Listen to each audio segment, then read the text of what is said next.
Welcome to Vega's world. It's time to party. And I'm your most excellent host, JC Vega. And today I am joined by one Captain Aaron Nova. And the Music City Messiah, Kayden Greene. And today we are going to be talking about Power Rangers. But before we get into that, let me give you a quick update.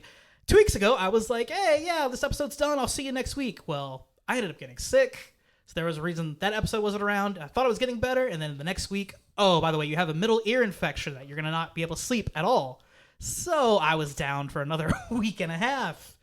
But we are back. And we're going to talk today about Dino Fury and Cosmic Fury. If you remember the Power Rangers episode, we decided we were going to watch those. And at first, we were rolling through it. I was like, all right, this is great. By the 15th episode in season 1, I started to resent it a little bit. I was like, man, this is a lot of episodes. But then it got better. Then I was like, okay, I see the vision. So yeah, it is a lot to watch. It's a slow start because they build a lot on the characters. But when it does ramp up, it gets really good. A lot of I did not see that coming moments, which is like rare with Power Rangers. Yes. But like all in all, it's a really good season to kind of close out the 30 years of Power Rangers. Kayden did his homework. See, I got halfway through Dino Fury and my attention span cut off right there, and I started binging SNL, and I know. And as the host, I'm slightly disappointed because we all had homework to do, and I powered through. Like I said, brother, I was like, I don't follow the rules. Clearly. So I'm great on the first half of the season.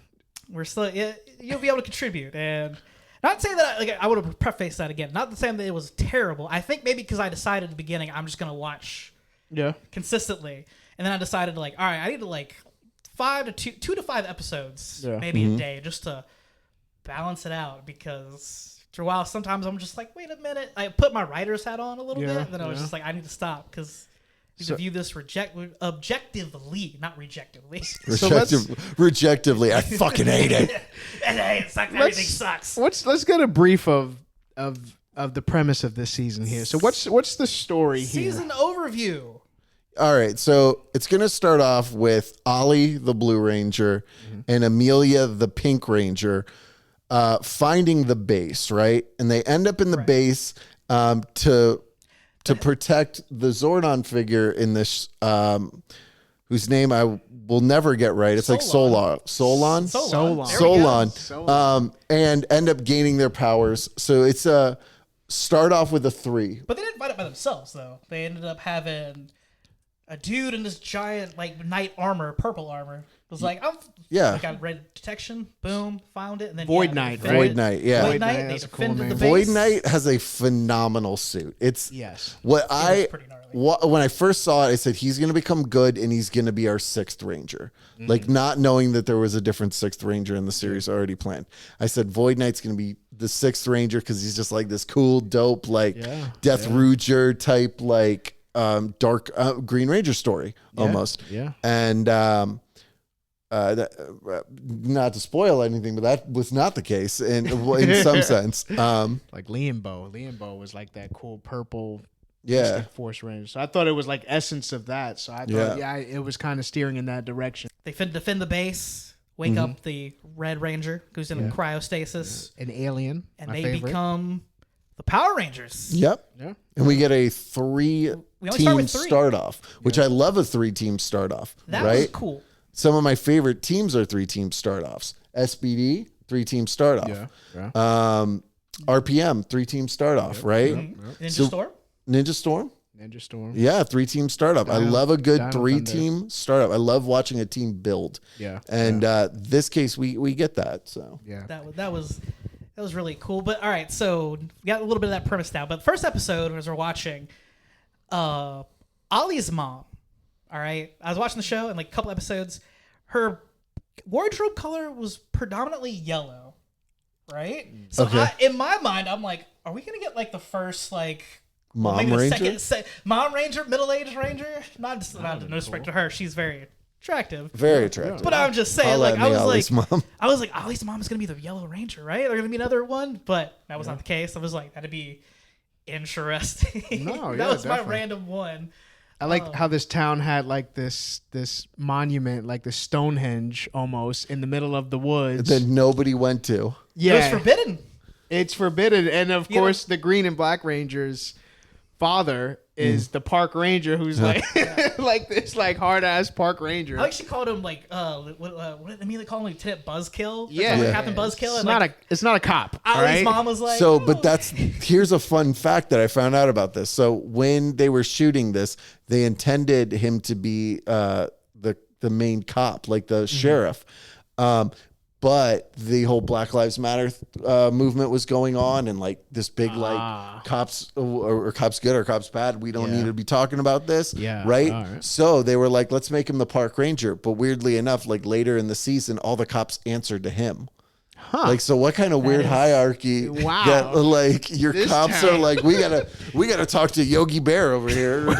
This has to go through the park ranger before we do anything. Forest protection is very important. Very protective. It's police department, FBI, park ranger. That's the totem pole there. Amelia is also like a reporter at the Buzz Blast, which is, I guess, this universe Power Rangers equivalent to BuzzFeed. To BuzzFeed, And, like, there's their multimedia news anchor or news stuff. Yeah, with a hotline. They got a ranger hotline. She's got she's also like, I'm a paranormal enthusiast. So it was just like, I'm gonna go out in the woods because I'm gonna see a ghost, which is even funnier because, like, all right, they find out he's on the screen right now, and you can't see this, people, but Zato's an alien. They don't. And Ollie's like, I don't believe in ghosts, and I'm like, there is an alien in front of you, motherfucker. There's a dinosaur as your like a robo dinosaur. Yeah, a cyborg dinosaur as your Zordon / Alpha. And you're like, yo, but ghosts. But ghosts, bro. I draw the line here. I can't deal with that. Ghosts, aliens, cool. Ghosts, no. Another thing I liked about the first couple of episodes was the fact that they had to figure out the morph sequence. And then I love when they do that sometimes. Like the try out the morph sequence and get it right. Like right, because that's always been my thing. It's like, well, how do they automatically know to like? Oh, this is what we got to do to get these things to work. But at least they had Zato there to teach them. Yeah. And Zato was frozen in like a stasis because Rathcon was invaded by the Sporex beast, and he was part of the Knights of Rathcon. The battle went to Earth. Of course. All the Knights got wiped out except for him. Of course. And last of a dying breed. In order to protect the hit a captured Sporex beast, and for anybody else getting to it, got to put him in cryostasis while this cyborg just tends over him. Oh yeah, the cyborg. Now, what do they call those knights? Which is essentially Knights of Rathcon. That was just it. Oh, you mean the Morphin Masters? No. So Void Knight takes control of them. They're pretty much essentially the henchmen. Yes, henchmen. Yeah, that was neat too. It's like, all right, they're gonna protect you, and he's like, nah, man, I'm gonna take that. Put it in my sword. That was a cool twist, right? Because they get little keys to put in their little Zord or their swords or guns or whatever, and like the little dino mouth, and then you chomp. Yeah, and it's then, like, it activates. I do like the rev it up thing too. Vroom, vroom, vroom. You got to chomp 3 times, and then they get the power up, and it's on one arm. And we don't get the Ollie. Did I say Ollie? No. Ollie's the Blue Ranger. Javi and Izzy until episode 4. And they get recruited because the beast or the Sporex monsters working for the Void Knight find this orb in the museum, which is like. Yeah. I would like to know the person working there. It's like, I don't know what this is, but let's put it on display. We're definitely putting it on display. Absolutely. This is very orby. It's so given big orb rare energy, let's put it here. Stonehenges in the forest. Maybe this has something to do with it? Nah, let's not get involved. Put it in the museum. Park ranger wouldn't allow this. We can't go out in the park. But all right, so I gotta say that speaking of that though, for as far as my least favorite character of the season, I think Javi's my least favorite in season 1. I was gonna say they evolve a lot, and this series is one of those ones where I go, oh, that might be my favorite character, and then they almost quickly become my least favorite character. At first I was like, all right, cool, he's a musician, but then I'm looking at it, the aesthetic, and it's just like, all right, this is very if like the wardrobe department went to Macy's and just found a leather jacket. Like, oh yeah, rock and roll, but like he doesn't really look rock and roll. So that was my big beef. It's like, you're a poser. What I love about him was, all right, so the story of how he gets his Zord in the middle of the season. So like you were saying, like we didn't get these characters introduced till later in the first half of the season, but also their Zords get introduced later as well. But like the episode where he's like spends this money on this guitar. Keytar. There we go. Music City Messiah here, who's the keytar, of course, that he bought with his own money, and then his dad's like, how old do you think he is, first off?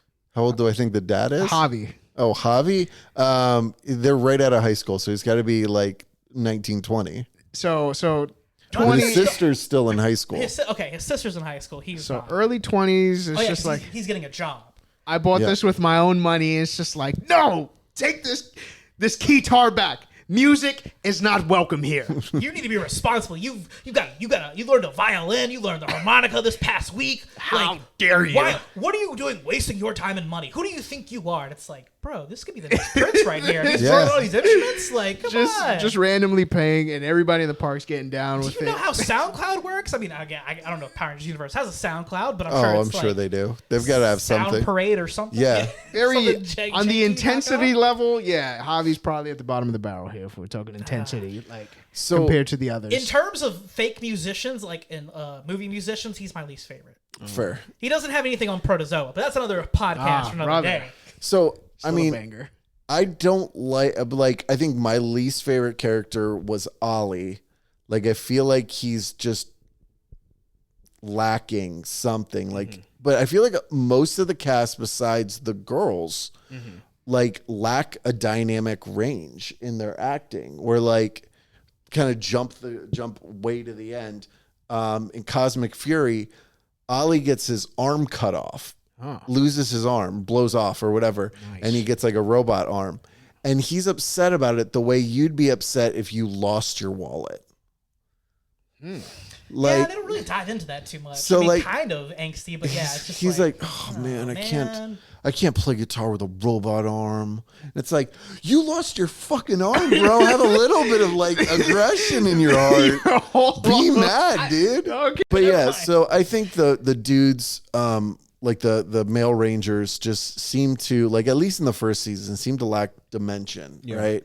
Ollie warms up to me in Cosmic Fury because he becomes a whole lot cooler in that. Metal Arm would do it. Pink Amelia goes from being potentially my favorite character to absolutely my favorite character by the end of the season. Even to season 1? From season 1 to the whole whole series. To the next. Okay. Because she really like comes into her own. Izzy is super fun, but I don't like the way I thought she was cool right at the beginning. I was like, she's very cool, and I don't think I feel like she got any cooler to me. She's just like, I was like, oh, that's cool. She kind of got into this Michelangelo zone where she was just kind of like the fun one. Yeah, and that was it. Maybe the worry wart by the end.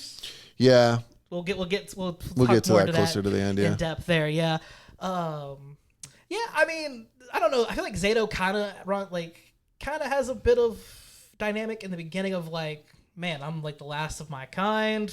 Yeah, I'm on this planet. I don't know any everyone I love is dead. Well, yeah. And then until I'm blanking on his name. Man, Ion. There we go. I could have. Ion shows up and was like, man, you abandoned us essentially and like fucked this whole thing up for us, screwed this all up for us. So like I want your power coin.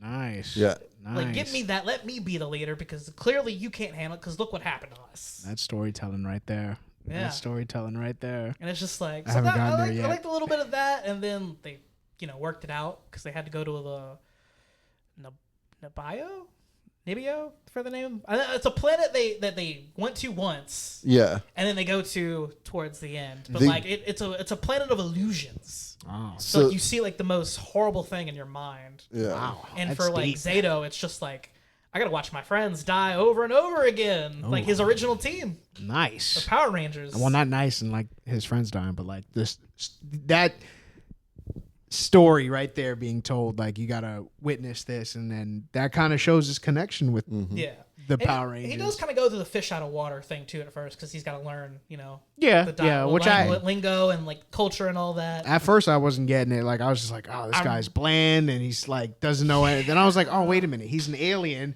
adapting to modern America. But it's funny. On that same note, like Ion takes to it like a duck in water. Like he's just like, all right, cool. This is how the world is.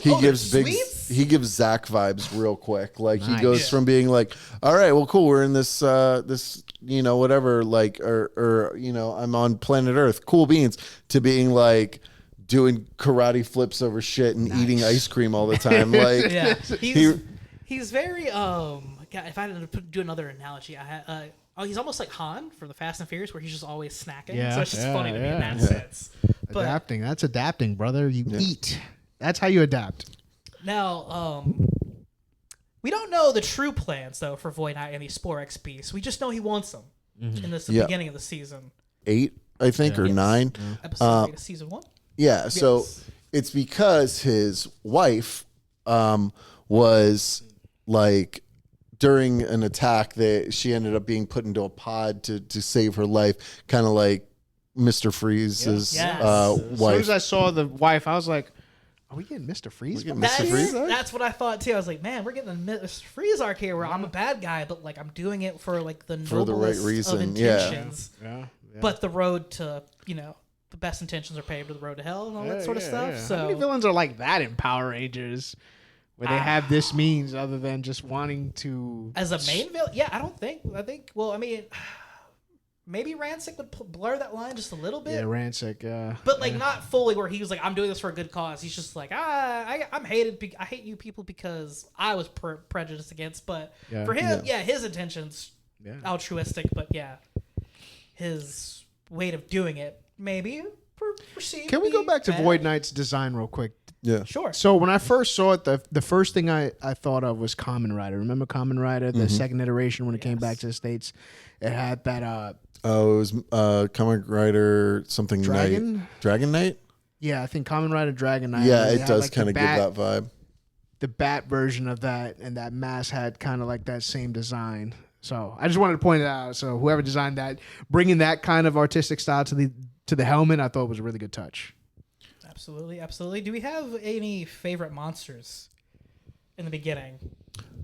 So I liked that wolf that could howl really gnarly. He's actually in this episode where he howled and they lost their powers. Or they're like any extensions would fall right off of them. He was dope. He was a fun one. And they bring him back later in the season, so that's kind of cool. I liked Wreckmate. I don't know, just for the voice. The piratey. Oh, the pirate robot one? Yes. Yeah, that one was fun. The Sporex bot, yes. That was my favorite one. I think we have Wolfgang, as that's the one in episode 8 and 14. Yeah. So he had a pretty cool design. I'm going to get it from aesthetic purpose, but his ability was... Yeah, he had a cool power. I like the fact that he looked like a wolf coming out of a wolf coming out of a wolf. That was like was gnarly. He was like the turducken of Power Ranger monsters. Yes. The top design of the suit was cool. Just the bottom half looked a little weird because like you can clearly see the guy in the spandex, and then he has these long boots that like kind of hang pretty much, so they kind of flap to the side a little bit, and you can see the suit. Do you have a favorite monster or? Honestly, no. I cannot remember because I didn't do my homework, and Kayden is killing it right now. So, you guys are great. You guys, gold sticker for you. I may not remember the names, but I'm looking at the list. I'm going to be honest. That's fair. List just to make sure the names, because I didn't think to write names down. Yeah. When I was writing my notes. I remember this episode. This is the EMP episode right here. So I wrote predominant stuff. They wrote notes. These guys, man, these guys are great guys. I'm getting fired from this. It's funny though. We chose this because we wanted to see what a modern Power Rangers season will look like, right? Yes. That was our initial goal. And it's funny we picked this season. I mean, it's the most recent one, but it's just funny because one of the villains that shows up in season 1, Lord Zed. Lord Zed.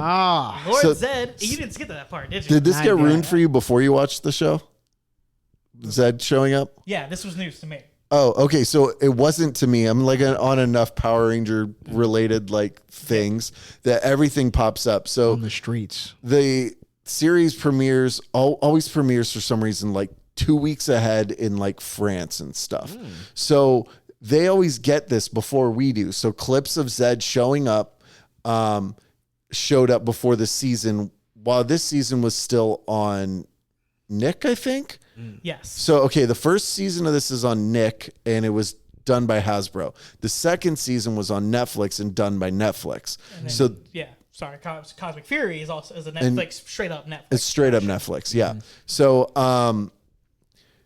the first season had to follow the Nickelodeon Power Ranger rules. The second season gets a little more life because it doesn't have to follow the exact same, like... I agree to that. Because, like you said, it slow starts, and then by the time we get to season 2, like the pacing of the story picks up. We get a lot more development, just not only in character, storytelling, but like story progression. Yeah. But by Cosmic Fury, they're just crushing it. But one part at a time. But yeah, so Zed shows up. One note that I had about Zed showing up: it's obviously not Robert Axelrod's voice because he had passed on a few years back. How do you feel about that too? Like the guy that got to do the voice. So in the second season, it's almost spot on. The first season, it's meh at best. It's clearly like you're like, all right, it's clearly. I'm like, this is not my Zed. Yeah. So and apparently there was a lot of issues with the people on the internet blowing up about how this isn't Zed's voice. His voice sucks. Blah blah blah blah blah. That the guy after he finished with season 2. Quit doing the voice for Zed, refused to do the voice for Zed, and they had to find another person to do the voice for Zed for Cosmic Fury. So that voice is also different. So there's 3 different Zed voices in just the Dino Fury, Cosmic Fury timeline. That's almost like the Topanga's mom and dad thing, because like if you Topanga's mom and dad like changed like throughout like a couple of episodes and then seasons, and it's just like, well, they were probably swingers, so she had like 9 moms and they were hippies. They were hippies. Well, Topanga was, but I mean so it's funny the voices, but that makes sense. That's almost Star Wars-esque, where like an actor gets bullied out of the role. And that's and who would have thought Power Rangers like on this like one of its final legs here, as far as the show runs, still getting bullied out of a role. Like how? Yeah. How does that still happen in Power Rangers? The internet is an amazing place. Do you think he showed up to a con and then was kept carrying all that? There was people were blowing up on the internet about it, and I guess like whatever, and a lot of people said this is ruining my childhood, and it's like, well, first off, if somebody doing Zed's voice not good enough for you ruined your childhood, I gotta wonder what it's like being so like fucking fragile. I don't even know what word to use. Like that's the worst part. Yes. That's the worst part of your life is that they changed the voice of Lord Zed. Like, who did you think was gonna do it? You thought they were gonna magically bring back a dead man? Like AI, which I don't even think you can do, right? You can. They made a Beatles song with AI. Oh my god! They're filled in the blanks of a Beatles song with AI. So. It wasn't great, but it didn't like it wasn't a detriment. For, it wasn't so bad that it was enough that I made a note and said that's not Zed's voice, but like it's not going to be Zed's voice because it's not Robert Axelrod. No. But then on the other hand, Robert Axelrod doing a tornado DDT. Sorry about that. Basically, yeah. But then on the other hand, I know you didn't watch Once and Always, but the guy who voices Alpha 9 is the guy who voiced the original Alpha. Even though it sounds different because it's 30 years later and he's got a raspy old man voice now. So like he's doing his best, but he doesn't sound right. So Robert Axelrod, 30 years later, it wouldn't sound like Zed either. No. He would sound like a frail old man. Yeah. I mean, I kind of heard him like before. I remember seeing a video of him. I probably still got it saved on my Instagram. It was like this random morphing series, but he sort of kind of sounded the same. I think, you could hear the age, but like once he started talking, I'm like, that's Zed. Yeah. Not knowing how the actor looked. I never looked up the actor because I was just, everywhere else in the season. But I was, as soon as he started talking, I'm like, that's Lord Zed, even though it's older, but like, which I don't get like how people say stupid things like, oh, they're ruining my childhood. If you're a grown adult, you're not a child anymore. So you got to understand, like, these grown adults 30 years ago probably people roll too. I don't know. Like, get with the times. People get so salty about like the growth or like people being different, and they're like, "Whoa, this was a Disney character 25 years ago," and it's like, yeah, but Hannah Montana done fucking changed, bruh. Grow up. Grow up. God, they grew up. When will you grow up? When will you grow up, crybaby? I remember I sent y'all a video of this YouTuber. I'm not going to name him because I don't want to give him clout or anything. Yeah. But like, so that check comes in. Those people like have like that toxic thing of like, oh my God, the Rangers aren't the people I thought they were. I'm like, you are idolizing a character. A cartoon character in a way. Not an actual person. The actual person is very different. And like even then, like what you're mad about probably is not real world an issue. It's just you had this weird image in your head. You made up something in your brain that you thought was going to be true. Yeah. And when you realized that it wasn't, then now you're pissed off. Yeah. Be like Kayden here, where he heard the voice and he was like, "Oh, that's not Zed," and then moved on with his life. But Zed's under I mean, I did cry for 45 minutes straight. He got it out his system, and I howled towards the sun, towards the moon, screaming, "That's not my Zed." But I got over it relatively quick. Got on his hands and knees and cried. That's not Zed. And then moved on. Hashtag not my Zed.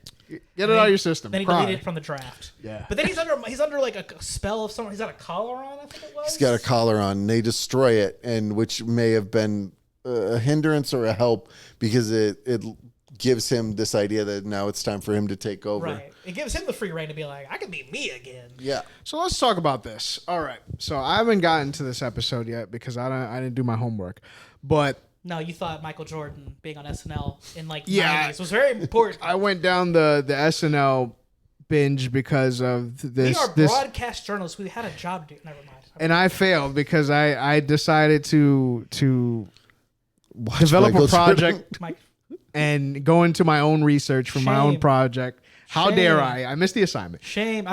Yeah, we're going to do that whole Game of Thrones sequence where it leads you down the street. Shame. Shame. How do you bring Zed back after Countdown of Destruction?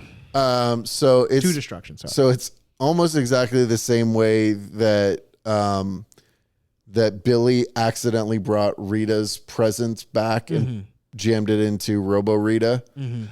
Same theory is that they found his energy and sucked it down into using some machine or something. Yes. To bring him back. Which is even funny you say that though, because in the continuity in the show continuity, Dino Fury season 1 happens. Once and Always happens. Season 2 happens, and then Cosmic Fury. So it's interesting in that aspect that like Zed comes back first, but yeah, essentially the premise though. I just want to be a little nerd continuity. Well, actually, but it's weird because at the end of Cosmic, it seems like Ion gives Billy an idea that would make him want to create the machine to suck back the Zed particles.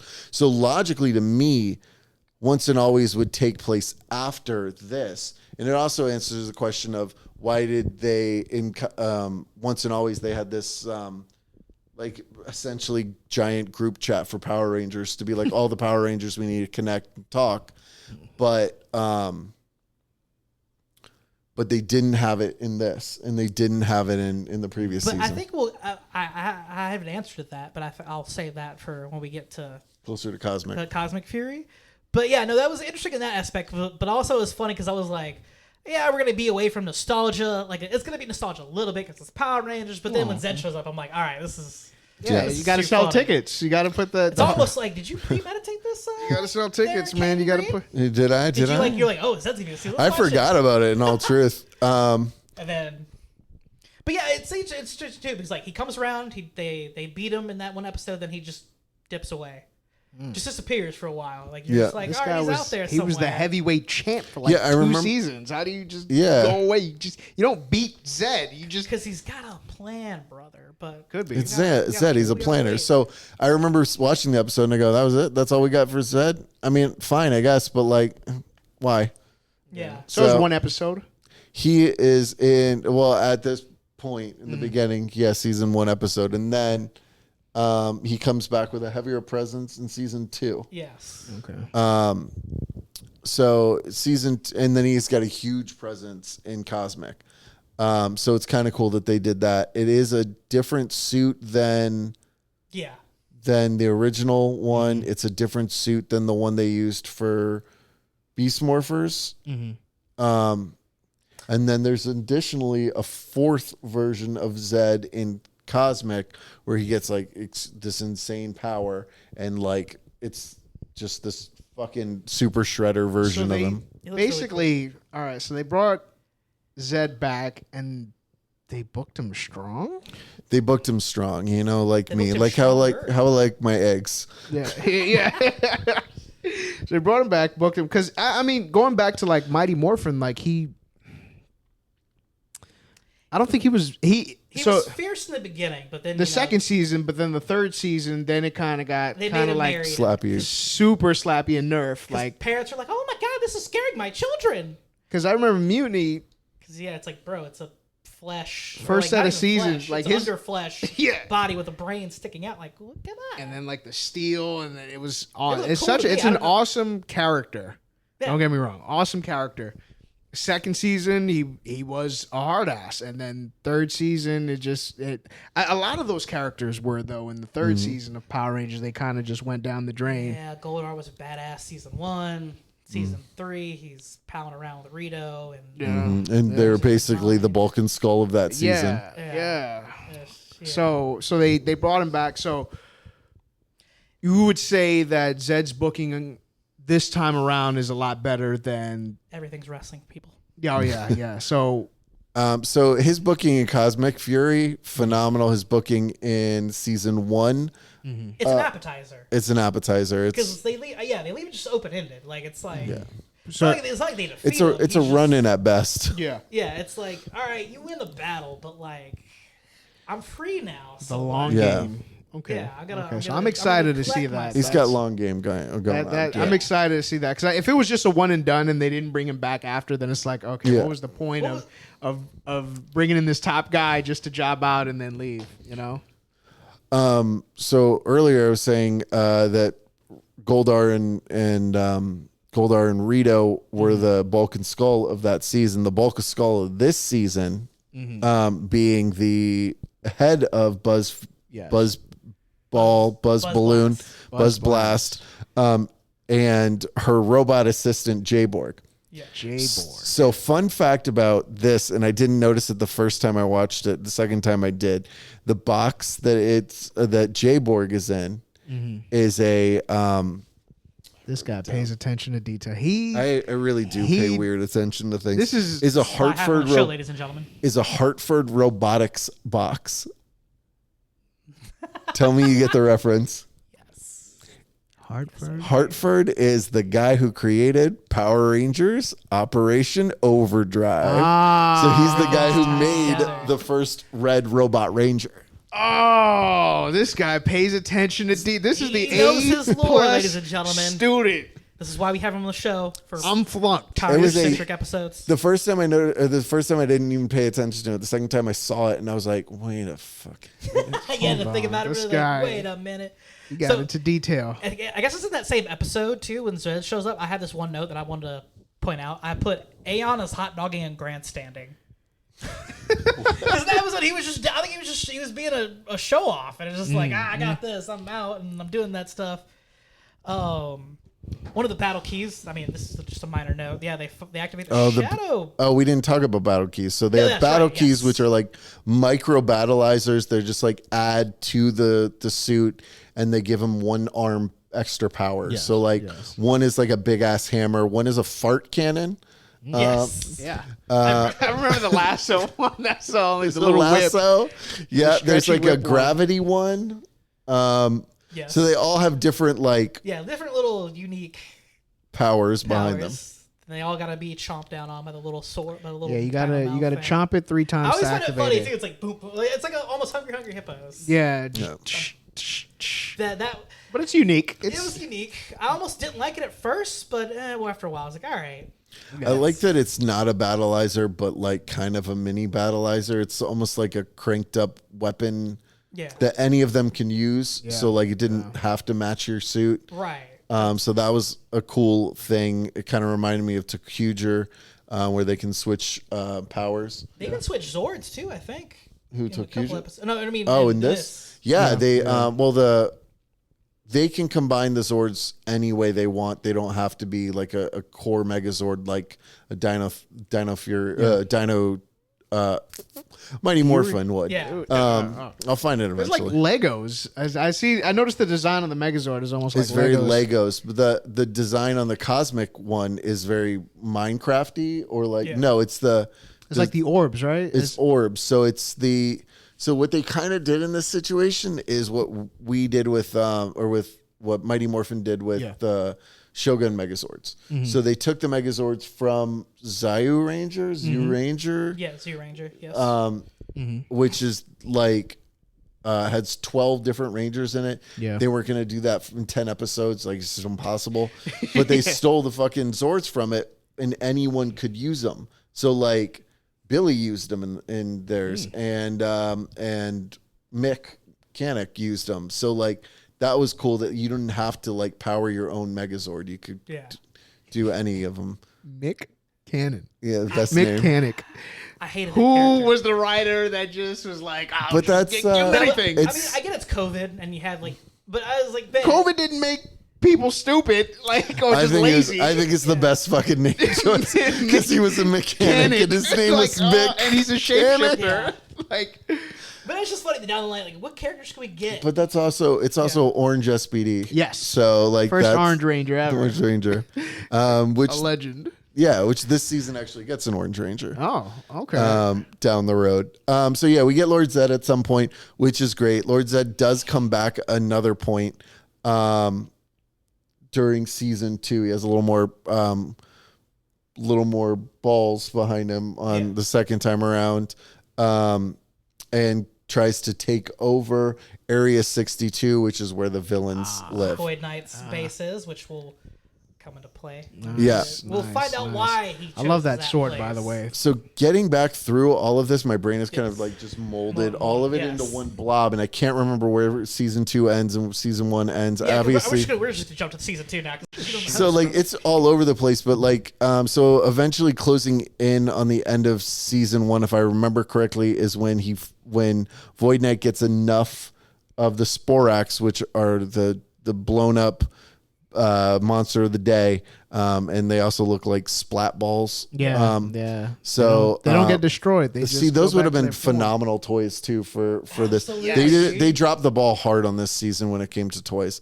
But he ends up getting enough Sporax to bring his wife back. But his wife wants revenge. This is where I left off, what happened. By the way, happened. this episode. See, and that was the thing too. He was like, "Oh, see, I got you awake now. We can leave." And she was like, "I don't want to leave. I want to destroy these people." He's like, "I want to leave." Damn it! I went through all this trouble. Yeah, so he's like, we gotta keep doing this. He's like, "I made this ship. I got this ship, and I put it together so you and I can leave." And she goes salty. I didn't realize he wasn't a monster at first, but then like when realizes he's human, and then he's or not human, or like humanoid. He's got a wife. And then, like, he's just like, look, I don't show myself to these people because, like, they're dangerous, and I'm keeping them in line because I needed them to get the Sporax beast to get you out of here. And, she ends up getting, like, using the Sporax powers. And becomes a monster. The fun thing about this is that they got to use Tokuger character finally in the series. It's, I want to say it's Madame Noir from Tokuger. She's like one of the main villains, and I always thought that character was really cool. But they finally got to use a Tokuger or something, so they do get to use some Tokai stuff without having to do the whole season as a whole. Yeah.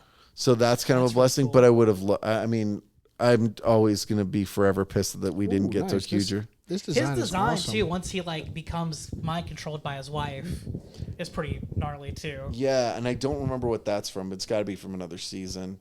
Probably. I like the steampunk.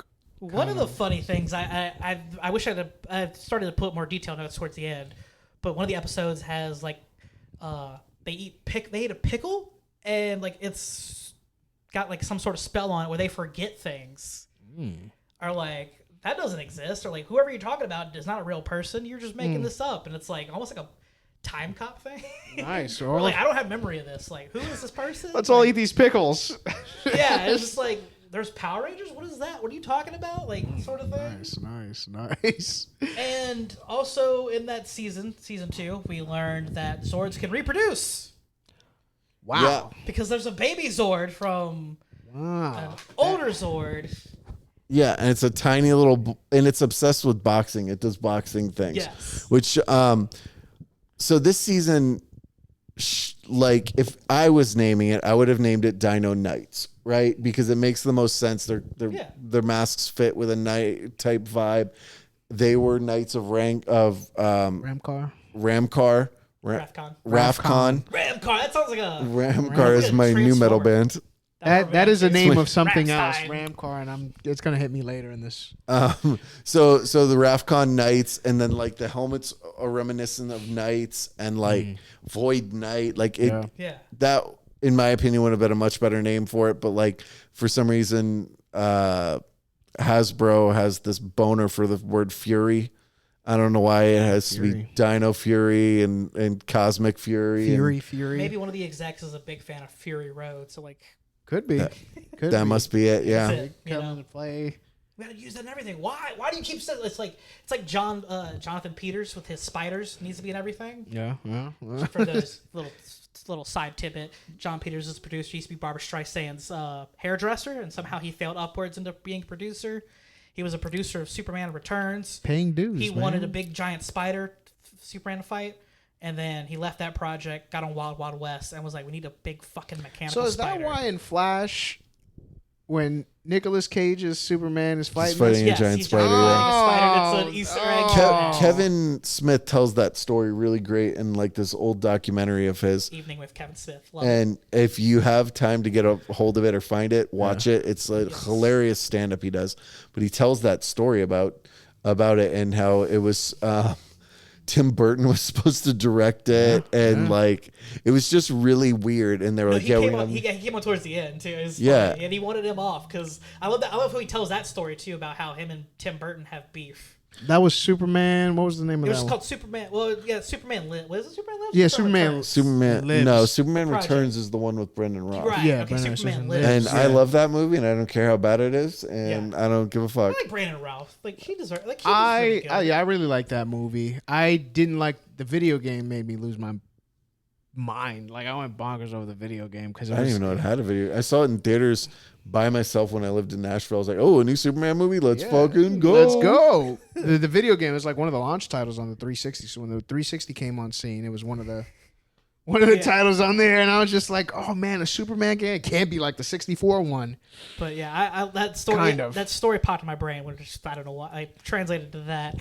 But yeah, they have an obsession with Fury, and I think that was season 2. Was to your point, like it's supposed to be more the Q Ranger story or beginning of it, but they were like, we don't have the budget for like 12 Rangers. We don't. Well, so that would have been Cosmic. Cosmic would have been Q Ranger. And they just kept their helmets, right? But they upgraded it, right? But yeah, because they lost. Didn't they lose their? They lost their powers in a sense. So they lost their powers and they lost their Zords.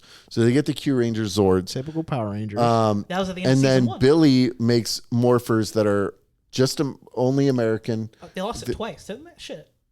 Didn't they lose lost their power? power. Season 1 of Cosmic or not? Cosmic, they lose Dino? their power. They lose their power in the middle of Dino, because the statues of the dinosaurs get destroyed. But the Morphin Masters bring them back, and they all get powers back.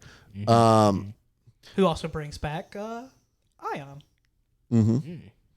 And then they lose their powers again, can't get them back. Billy creates a new set of powers for them that gives them the Cosmic Fury powers, which I don't know, mixed bag about those suits. But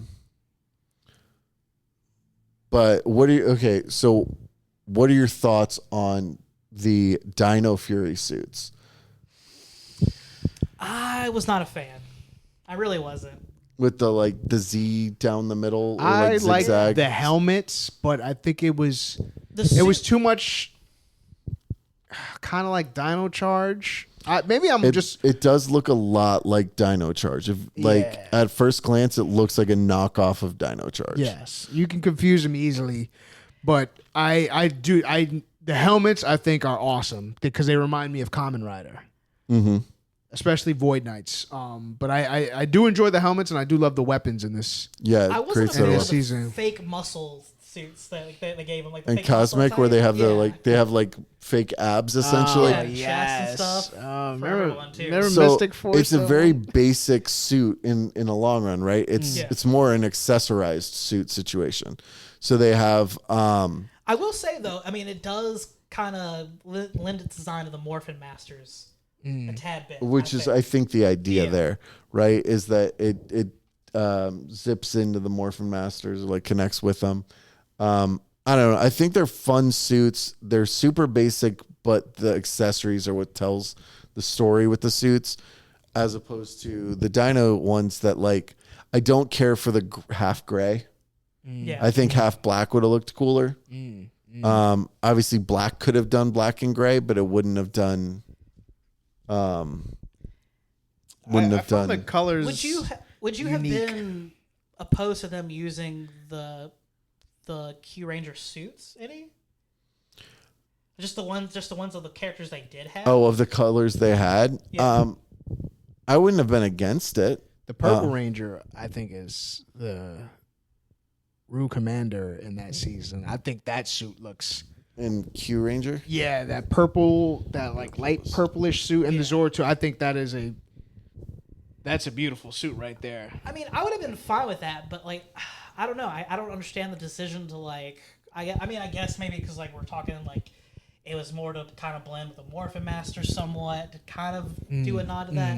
And I think this is also the season 2 where they kind of flesh out the Morphin Masters a lot more, as in terms of Power Rangers lore itself. Yeah. As far as the TV show goes, and I think they slightly pull from the comic books a little bit. I mean, they added 6 or 7. I enjoyed that concept, the Morphin Master concept here that was introduced this season. I thought it was very well. Unique. I mean, it came out in Mighty Morphin, but it was like a throwaway episode. Oh, I like how they came back to that. But and they redefined them there. Did you see it? The purple suit? No, I can't even. Q. How do you spell Q Ranger? Obviously, it's not Q in the QYU. QYU. Yes. But another big thing in nostalgia for this, season 2, there's a prison break that. Oh yeah, that purple suit's Rue Commander. If you just magician vibes. Yeah, like this one. Right here. That'd have been super dope, man. They should have used. Well, I mean, the helmet has space. I mean, if anything, the way it looks, and I'm just gonna throw this out there because he's a musician, and I'm tying it back to Prince because I played multiple instruments. That'd have been cool for Javi. Yeah, it may have given him a little more swag. Right. They could have played into that. If I'd have been a writer, that'd have been my push. Hey, let's just let's make him when he does attacks, we had this Purple Rain-esque soundtrack behind him. I don't know if you ever saw maybe that's bad writing on my part, but hey, it's Power Rangers, right? But the whole prison break is organized by General Shaw, who's a new Sporex bot general, and Zed's also a part. I think Zed's tied into that prison break because he's trying to get monsters himself. And also, they had Lothorn, who is the nephew of Lokar from Mighty Morphin, the big, gigantic blue head thing. Oh, okay. Yes. So they bring it back to once again a 1 of 2 episode character. Oh, that's brilliant. Oh, all right. But it's even funnier. So he's trying to be menacing, and then the Rangers bully him about his name and stuff, and just and he's like, guys, why are you picking on me? I'm not trying to kill you, but that's brilliant. It was so funny. That's brilliant right there. Way to bring it back to something you wouldn't even think of.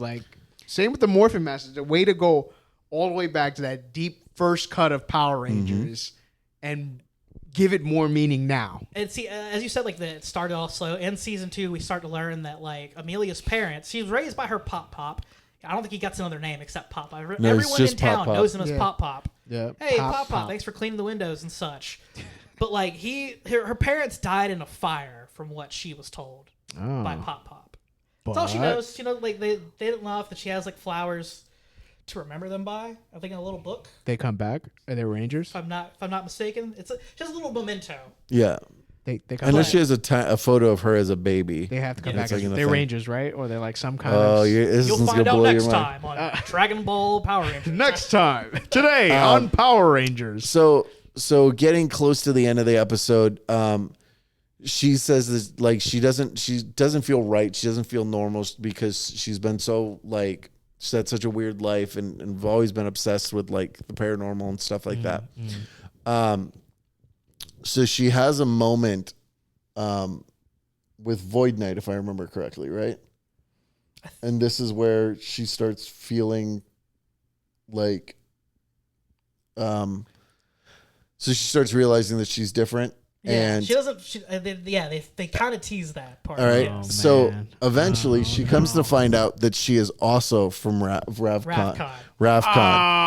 She's got the antennas. So they're in a fight, and she gets to Void Knight, and she puts her hand on Void Knight, and she can read Void Knight.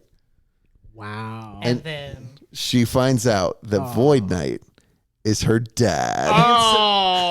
And the Void Queen, Santora, yeah, is the mother.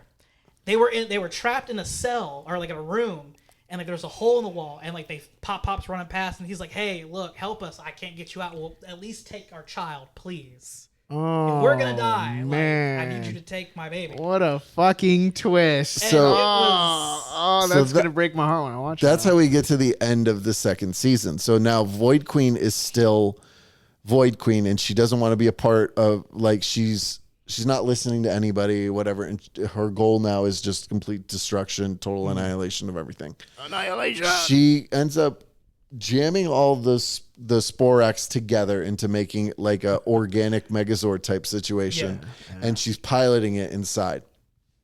I think she had the most growth too in this season. As far as the characters in season 2. So definitely, they're all like fighting this giant thing. Their Zords get completely destroyed.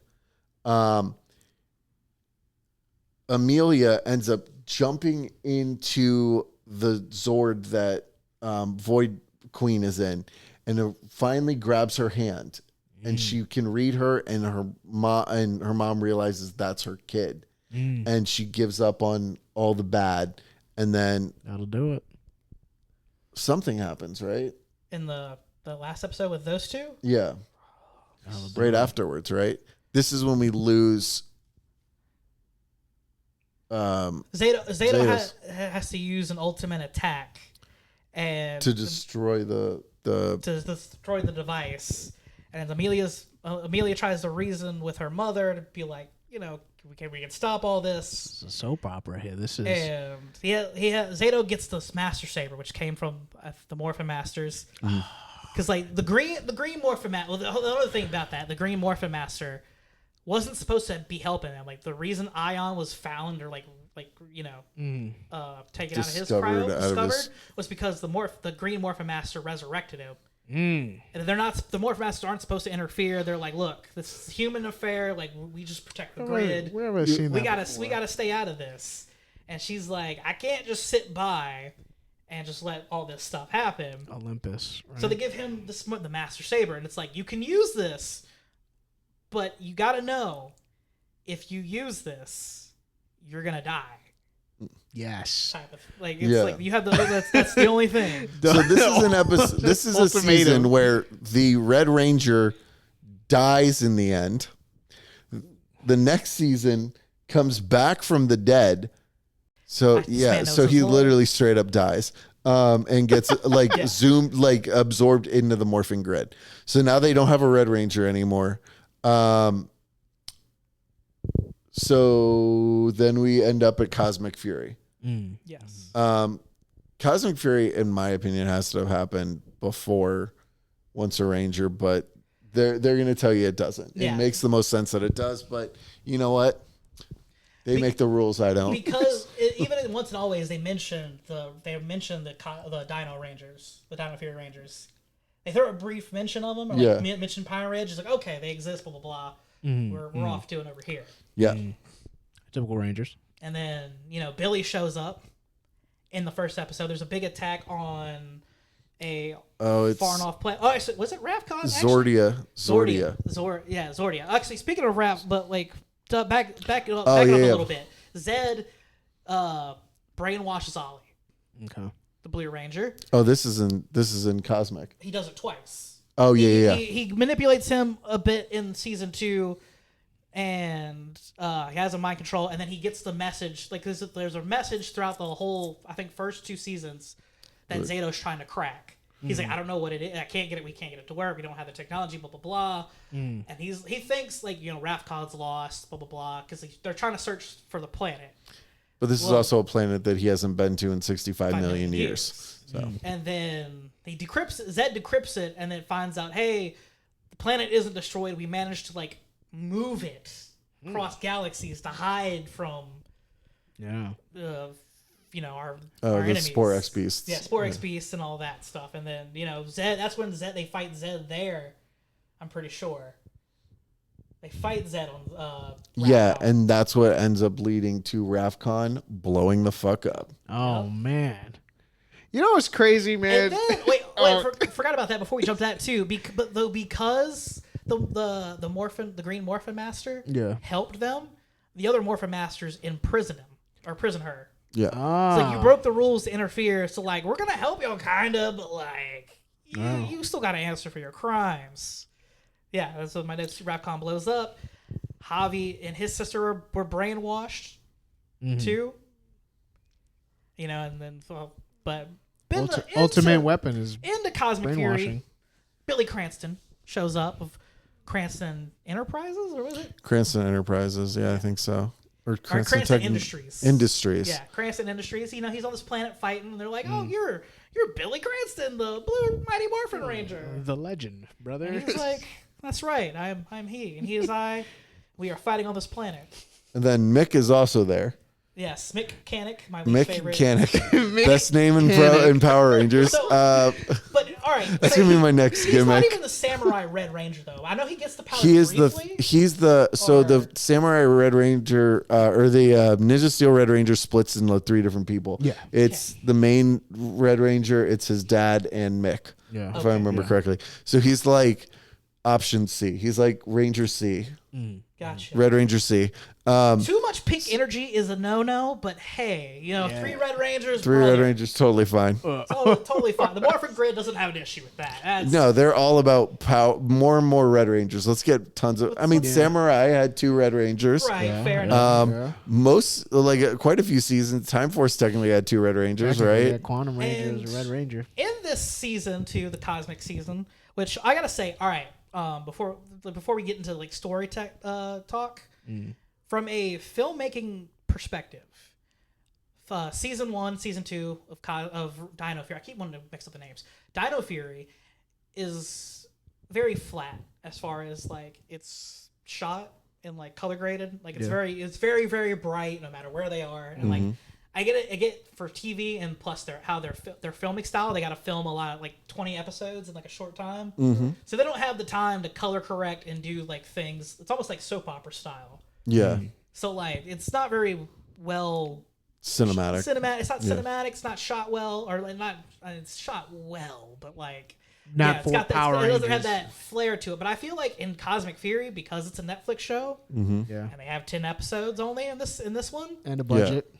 It was supposed to be 20, but they compacted it down. Yeah, so like they made it the filming is a lot better. So is it 10 hour-long episodes or 10 30-minute episodes? Yeah, I think it's 30-minute episodes. Okay, so there's no commercials. So it's just straight up Netflix style. And that's where I think story gets a lot more cohesive, obviously, because it's 10 episodes, but there's a lot more stakes in this season, I feel. From just from the standpoint of just you guys describing it, I'm like, okay, I remember the first half of Dino, like where I'm at right now. I'm like, it's the old school TV model. Yeah, and then you guys just like describe the second half, and I'm like, oh, this. And that's only episode 1, and like in the first episode, we find out that Zed ended up partnering with an evil corporation. Yeah, it's a monster group that runs they're so at the end of the day, the Power Rangers fighting capitalism. Bajillionaire. Yes. Her name is Bajillionaire. Her name is Bajillionaire. Bajillionaire. And her daughter She has a daughter who's like wants to Squidria or something? Squidria, yes, and she's a nepo I baby. love Power Ranger monster brother. names. She's a nepo baby, and she does she does live streams and of TikToks course, and stuff. of course, yeah. It is the perfect like I got a corporation run. I'm evil, and this other one's like, yeah, I mean I'm evil, but like Universal, brother. Yeah, Universal stuff like. Universal, brother. So and this happened 6 months after the end of Dino Fury versus capitalism. That's good shit. It's 6 months after Power Rangers versus capitalism. Yeah. Love it. The ultimate storyteller. So Netflix just took the gloves off. It was like we're gonna get Raw. Yeah, we're gonna get Raw this season. So this is the first season where you have a lesbian couple. Oh, that's right. You didn't mention that. In the main 2. characters. Yeah. So Izzy is. We find out halfway through season 1 that she has a girlfriend, but there's no like real like. I don't think I think they're weren't they rivals? Yeah, they're like they race. They race compete together. against. They're very competitive against each other. And it turns out she doesn't hate her; she has a crush on her. Mm-hmm. And they start dating. There was even an episode about that too, where like she gets like her mom. Oh, here's your outfit for the prom, sweetie, or there was a home dance or whatever. Yeah. And it's a dress. And Izzy was like, I didn't want a dress. I wanted a suit. Like my mom doesn't like me being a tomboy or being This is who Dino I Fury or am. is this Cosmic Fury? This is Dino Fury. I was Okay. backtracked for a Okay, second so- because he mentioned Which is something. good. I'm trying to follow the development here. So, like, oh, my parents don't accept me. Mm-hmm. And like we think that's the issue, and then her mom was like, "Oh, by the way, sweetie, I gave you the wrong dress. That was for your girlfriend." And like she ends up trashing the dress, and like it's like, a lot of plot twists here. This is good storytelling. This is exciting. No, they make a lot of like social things, like a lot of things that Power Rangers wasn't brave enough to do or wouldn't have done because they were afraid Nickelodeon was going to rip their assholes out or whatever. Yeah. But like, so they have the first lesbian couple on Power Rangers, which is really cool. And then there's the showrunner actually made a reference to this, but there's a scene in this second season. The second season, what was the slime creatures? Mucus. Mucus and Mucus. this Slither, Dr. Slither. Dr. Slither have been turned into humans, right? That's right. I forgot about that. So, but Zados uses his magic to turn them back into monsters. And he says no one should have to live in a body that they don't feel like themselves in, or something along the lines, like straight up saying like we accept trans people in the Power Ranger universe. And it was like, holy shit, did we really just do that? Species. It was even funnier too. They transformed human in that second season to join the talent show. Nice. To like try to get into that because there was a big talent show that Javi, Javi was wanted in. to be a part. Yeah. I also had a note for that too, just That's good. Oh, there was storytelling. another episode too where somebody stole Javi's song, and Javi, instead of playing a different song, plays the same song but plays all of his parts on like 9 different instruments. Yeah. To show you that he is the prince of the Power Ranger universe. And the band was the Screaming Zombies. Nice. Oh, when they were yeah, when you met the guy who stole a song. Yeah. I was hoping you'd. I had a note, but I'm trying to scroll through. I have so many. Look at this, guys. For my co-hosts these guys here. came prepared. I got bullet points. And I took 8 notes. 8 notes. It's all just what's in my damn brain. These guys are just. I just can't wait to finish the season now. Like, there's so much good stuff, so much strong storytelling we got here. Like, Power Rangers always, like, every episode had like a message. Yeah. You know, being in alluding to something, like some allusion to some real life matter. And now it's getting deeper, it seems. Yes. Like, so much deep storytelling. I found the note. Javi plays concert with Screaming Zombies instead of Dad's metal ceremony. This music sucks ass. There you go. Yeah, fair. That was my. It is the quintessential like Power Rangers like pop song that's rocky, like rock music. Who was the original composer? Ron Wiseman? Yeah. Waterman? Wiseman. We'll go with that. Rob Wiseman? Something like Rob Wiseman music, this is not. You know, like I said. The Mighty Raw. Protozoa, for a Disney Channel movie, had better music than this. Even Protozoa in Xenon's Girl of the 21st Century 2 that's a great had better song. music. Zoom, Yeah. That's a great like, song. It's a classic. Like I said, in the pantheon of like fake musicians or movie musicians. That was like 20 years ago. Javi sucks. But I get it. He's part of this generation now. I also had, you said messages. One of my random notes too was hacking PSA, because there's a hacker who hacks into BuzzFeed, which I found fun. Yeah. Like, they do all this contemporary stuff. Oh yeah, and they made like an ATM spray money out, if I remember correctly. Like, nice. The hacker was like an 8-year-old girl, of or course, like 12 or whatever, and like Ion only figures it out because like he likes her terrible jokes. Because like the person on like the screen's wearing a mask and like looking all like anonymous, like we are many, and like she's they're telling bad jokes, and then like she says Ion was like, hacking is very bad. You shouldn't do it. That disrupts people's lives. And I'm like, are we really getting like a hacking PSA for Power Rangers? Like kids, you wouldn't download a Megazord. Kids in the 80s had to worry about Ninja Turtles being like, hey, don't smoke crack. And you have a Power Ranger day going, don't you freaking hack. Don't you hack. Hacking's bad. Hacking is bad. You crack go to jail. is, I don't know if crack's cool now. But yeah, drugs now are kind of okay. Smoking weed's kind I of guess okay it's okay. now. A few of them are all right. But hacking is where we kind Hacking's of a no-no. But like, it was just so funny how the dialogue was just so like very PSA-like about how like it ruins lives and blah blah blah. And I was just They were just running out of things to stand up against. They were like, all right, guys, look, don't steal. I don't know, don't hack. Maybe. Yeah. I don't know. Could we? What could we talk about right now? We're running out of time, guys, of writing. The deadline's next week. Yeah. You know what made this episode really tight? It's like a Haunted Mansion episode where like there's whatever Spore X Beast, and somehow I think this is the one that makes everyone over emotional. But what if that's a cool design. What if there would have just been like a photo or something of what was his name, the Liberace ghost from Beetleborgs? Flabber. Yes. Flabber. Like it just in the background, just some little bit of a niche, like only a few people would catch it. Type things. I would love that, man. Flabber was awesome. That was it. That was awesome and interesting. That would be definitely dope. I wish they would have done a Beetleborgs.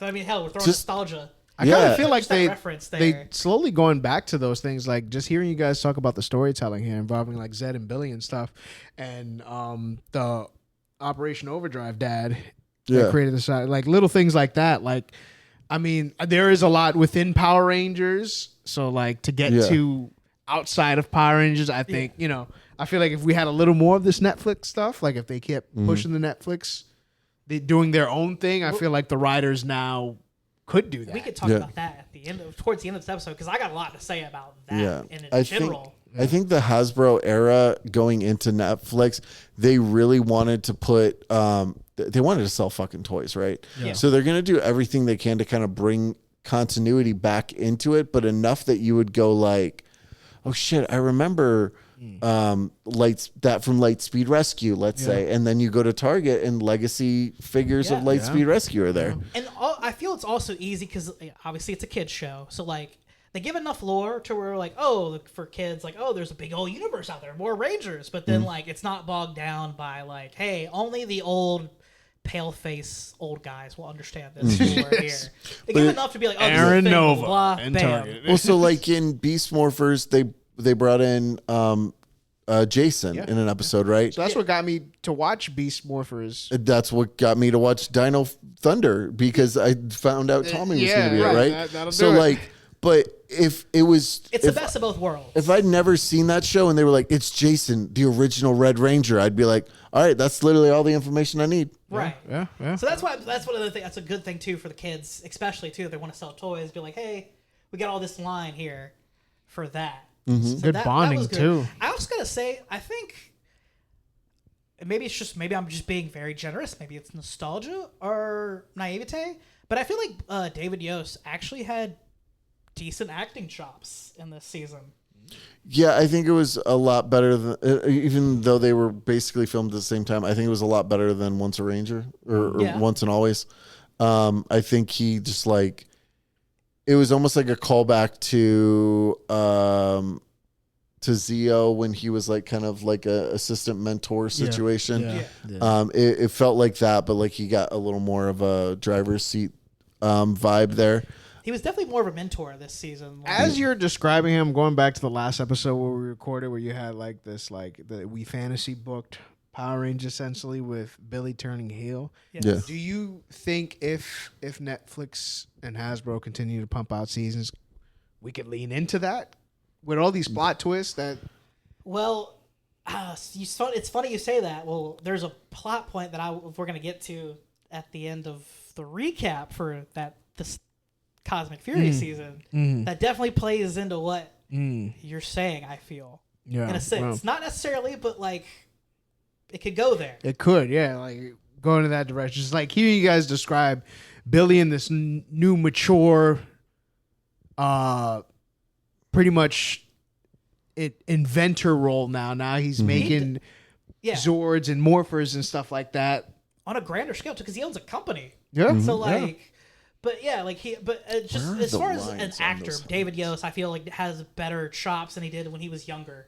And I don't think he's acted that much out of other projects besides Power Rangers, if I'm not mistaken. No, I don't think. On, like, I think he's one of those people that like is stuck in a role, in Yeah. a way that like, not like a Harry Potter type thing where you can see whatever Daniel Radcliffe doing like 5 or 6 other things, but like you are literally someone's childhood to the point where like if David Yost was like even a dead body on freaking SVU, people would be like, "Hey, that's Billy." Yeah, I would definitely. Who killed Billy? That's how I was. That's how I felt about Twee Trang in The Crow, City of Angels. Yeah. Oh, yeah. It's Trini. Yeah. And they gave her a long extended fight scene. I'm like, oh, Trini's fighting. She's using a bow staff. Wait a minute, Billy. And Jessica Jones. What's his name? I don't think she made it to Oh, that show. Elka. Yeah. RPM. I was being RPM dark. Red Ray. I was like, oh. I was being dark Oh, there. he's actually good. He has strong storytelling. He was a drug addict. There's other people that like from past Ranger series that like completely break that mold. Like Yellow RPM, she's an iZombie, and I can't see her as anything else anymore. Yeah. And RPM's still my favorite series. Yeah. And She's in that new show Ghosts or something like that too. yeah. There's another Ranger. I forgot her name, but I know she's in Haven. I forgot. We talked about that last time too. Yeah. So, but yeah, Billy, I think is one of those people who's just like always going to be that character. He's going to die that character, and like. But I feel like is as superficial as like they made like in that first big battle, Javi loses his arm. Yeah. Nice. And like they try to fit him with a prosthetic and like. This is the Netflix, right? Yeah. Yeah. And like, but yeah, they kind of give a little more emotional weight to a lot of stuff. But I mean, I don't know if it was. They came in hot. They're like, all right, no more restrictions. You're losing your arm. I don't know if necessarily like if they didn't want to go too dark into it, or if the actor himself just didn't have the chops. The chops to be like, I just lost my freaking arm. I feel like he's got. He can be funny and he can be borderline serious, but that like deeper dive he doesn't have, which sucks. He's a fun character. He should be the Michelangelo of this situation, but I think, well, yeah, I don't know. Maybe he is the Michelangelo of this situation because Izzy has Raphael vibes, right? Yeah. She like seems like she wants to be in control, but knows she's not a leader. She has like, she's competitive almost to the point of anger issues. Yeah. Like, but like, I think Javi having that depth, he lacks that other end of like, even Michelangelo got sad and broken down at points, and like hell, I mean, at one point he becomes the last Ronin. Yeah. So like I don't think that Javi just had that side of the spectrum of acting. He was just like kind of serious and funny. Like there's only 10 episodes in Cosmic Fury. 10 episodes. So I'm pretty sure they maybe they went into it like thinking maybe somewhere down the line we could explore that more. Yeah, this character will grow, but they cut him short with 10 episodes. I mean, even though with 10 episodes, you could try to work in something to where like you kind of delve into the fact that I'm a Power Ranger. I mean, let's be honest too. If they didn't give him the robotic arm, like would he just have nothing there? Because I mean, if they could make a child turn like 6 foot. See, and that's the weird thing to me too about like the suit, right? Yeah. Well, no, because the suit, right? It's still, you see the arm. Yeah. So when he morphs, it's like just cut off sleeve on one side, like the Zack Ryder pants. That's sick, actually. And he's got this cool robot arm, but it's like super strong and everything. But if they can morph a child into adult size, they can turn Kruger and SPD into a helmet that fits a fits human, not a giant dog head, and all these other things. We can't cover his arm. No, we can't. It's not in the Morphomasters won't allow it. The Morphomasters say cool no, here. Sir. But to the point, Zed also, like we said, Zed's book strong. He throws Zato into a portal in the beginning. Like he just opens a portal. He's like, "Hey, fuck you," and launches him out of there. And they're like, "Gotta search for him." That's where I got that plot point earlier. Like, wait, they gotta look for him at a certain point. Yep. He's at the battle.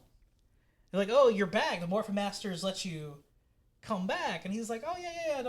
We'll talk about it. We'll talk about it. Yeah. Just don't worry about it." And he comes back a lot stronger. He has a different suit too, because they lost their powers at a certain point and got the Cosmic Fury. But he's got this weird he's got his. This is before he gets his Cosmic Fury. He's got powers. his season 2 suit, but also now with a white trim and something Yeah, it's like the gray is gone and it's white. Yeah, I think in the black is silver or something. So it's it's definitely a unique version of the suit. It's like a play on as if there would have been a 7th Ranger suit or something in that case. And they have this big giant weapon that steals this. They call it just big giant cannon that steals the Morphomaster's energy. Yeah. And all that. This is all in one episode too. They get that. They turn Ollie evil again. Zed mind controls him once again. And at this time it's a lot stronger and. Shotgun this season. Amelia and Ollie are dating, and now he's like, "I'm gonna kill you," and I don't really love you. Blah, blah, blah. So it's this whole. And they give him an upgraded version of his Dino Fury suit instead of the Cosmic Fury suit. So he's got, and it's fucking spiked out, and it's Gwar version, Super Dino mode kind of. Yeah, almost. Yeah. Yeah, remember that one? Also in season 2, they also broke the mold, and the parents can never know that they're Power Rangers. Yeah. And Pop finds out. Ollie's mom finds out. But Ollie's mom found out in the first season, no? That part I don't necessarily remember, but I know they find out. I guess I should say in that first season, in that first series. Yeah. In this continuation, she finds out and she's like, "Well, it all makes sense." And "Hey, I'm gonna be worried, but go ahead, do your thing." And she tries to help. They manage to get Ollie and bring him back to Dino Hinge, try to cure him of the mind control. Yeah. And they're she's trying to help, and he's like, "No, I'm still evil. I'm gonna kill you. Still evil. Kill you." He's like, "I don't love you, Amelia. Mom, I don't give a damn." That's. Oh yeah, and Zed, the minions for Zed this season, besides the bajillionaire and her crew, they have what they call Sentinels, and they have this strange looking almost. Look this up. Would it be fair to say almost Piranhatron-like, but almost the Zed design? Yeah, it's it's almost like a Ranger helmet that's inspired by Zed, and then it's a basically a very solid color suit. And there's 2 versions. There's gray, which are a reference to putties, and red, which are higher up on the hierarchy, which are reference to Zed. Oh yeah, these were the putties the super putties he introduced in the 2nd season with that silver With the Z. Yeah, the Z in the middle. But we always called them Z putties. I don't know if there was actually a term for them. That probably would be the term I would, punch him in the middle. But it's even funnier was Ollie. But Ollie, even though before he gets found out, he's like, "No, I'm going to kill you." He tries to coax his mom into giving up Zato's location because the Rangers ended up finding it and they go to search for him. They're like, "Oh, we have this energy signature. Let's go find it. Let's on a planet called Eridus." Because the big battle, they had to evacuate. Yeah. So they had to hit this big emergency red button that Zolan was like, "Do not touch." Of course. And then later on, she was like, "Okay, you know that big red button? Hit the button. I need you to hit the button." They get Now's the transported time. to Eridus. So it turns their control center or command center into a giant spaceship, essentially. And there's more parts of it scattered throughout, I guess the galaxies. I think it was.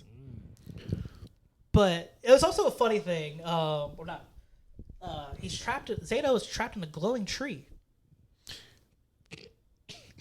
And the reason for that is because when he gets thrown to that portal, he gets thrown in and he's weak and stuff. The tree is sentient.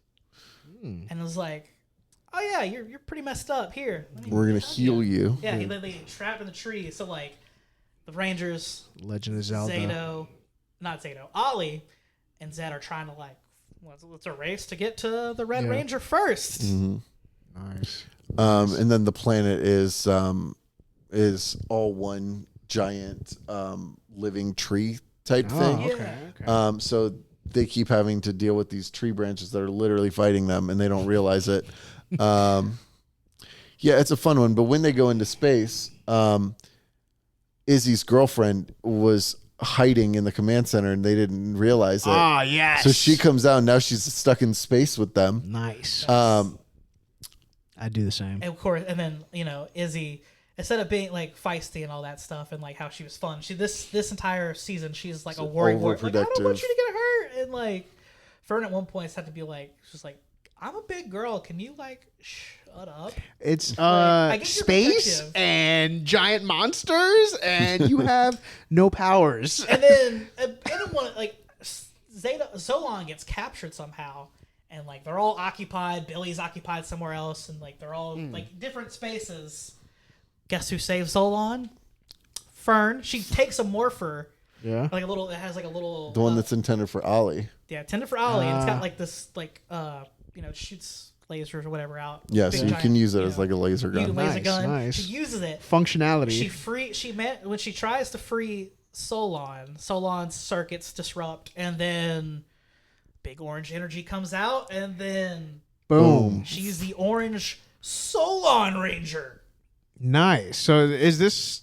She's like the third Orange Ranger, she's the seventh Ranger technically. I mean, she's the seventh Ranger of this series, but I think the third Orange Ranger.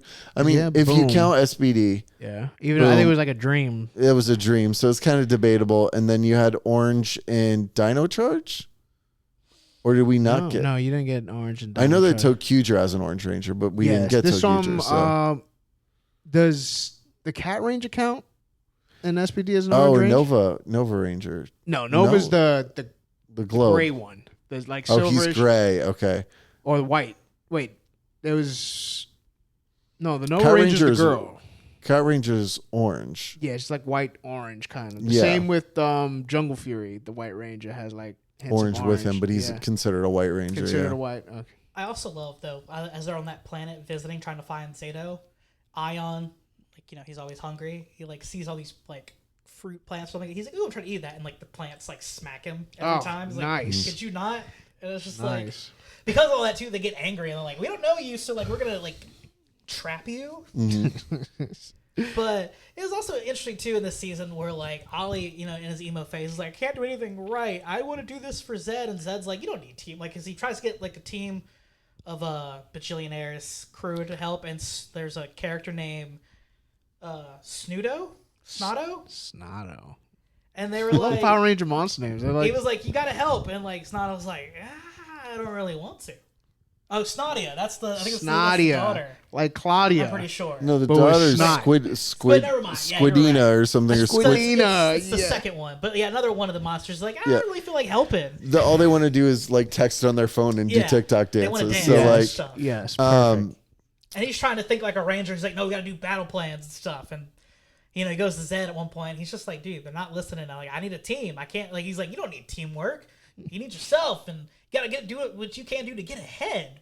That's all that matters. Amazing. It's all you. Snadia. And then even to like, Snotty. I dated a Snotty in middle school. They get Zato back, and then and throughout episodes, Zato does like these techniques that Billy was like, hey, that's a technique that only the Morphin Masters can do. He's like, oh, I mean, the green one helped us, so like, maybe, maybe she gave me a little bit of energy to help for this matter. That's Rafcons can learn things, and he's just like, yeah, Billy catches on. Nothing gets past Billy. Which we find out later on in that season too, is all these unique powers and super like how strong he is like he got trapped in like the pocket dimension Morphomasters, and he was dead, and they were like, your team still needs you. We're gonna let you go back. We're gonna give you these powers. But when you only have a certain limited time to use them, and you use this magic, it's almost like a spawn type of thing. I was saying like Green Ranger. We're once you use the powers, you're dead. You got to come join us in the Morphin Grid. You know who else? Actually, yeah, like isn't that like Zordon's story? Essentially, he was trapped in.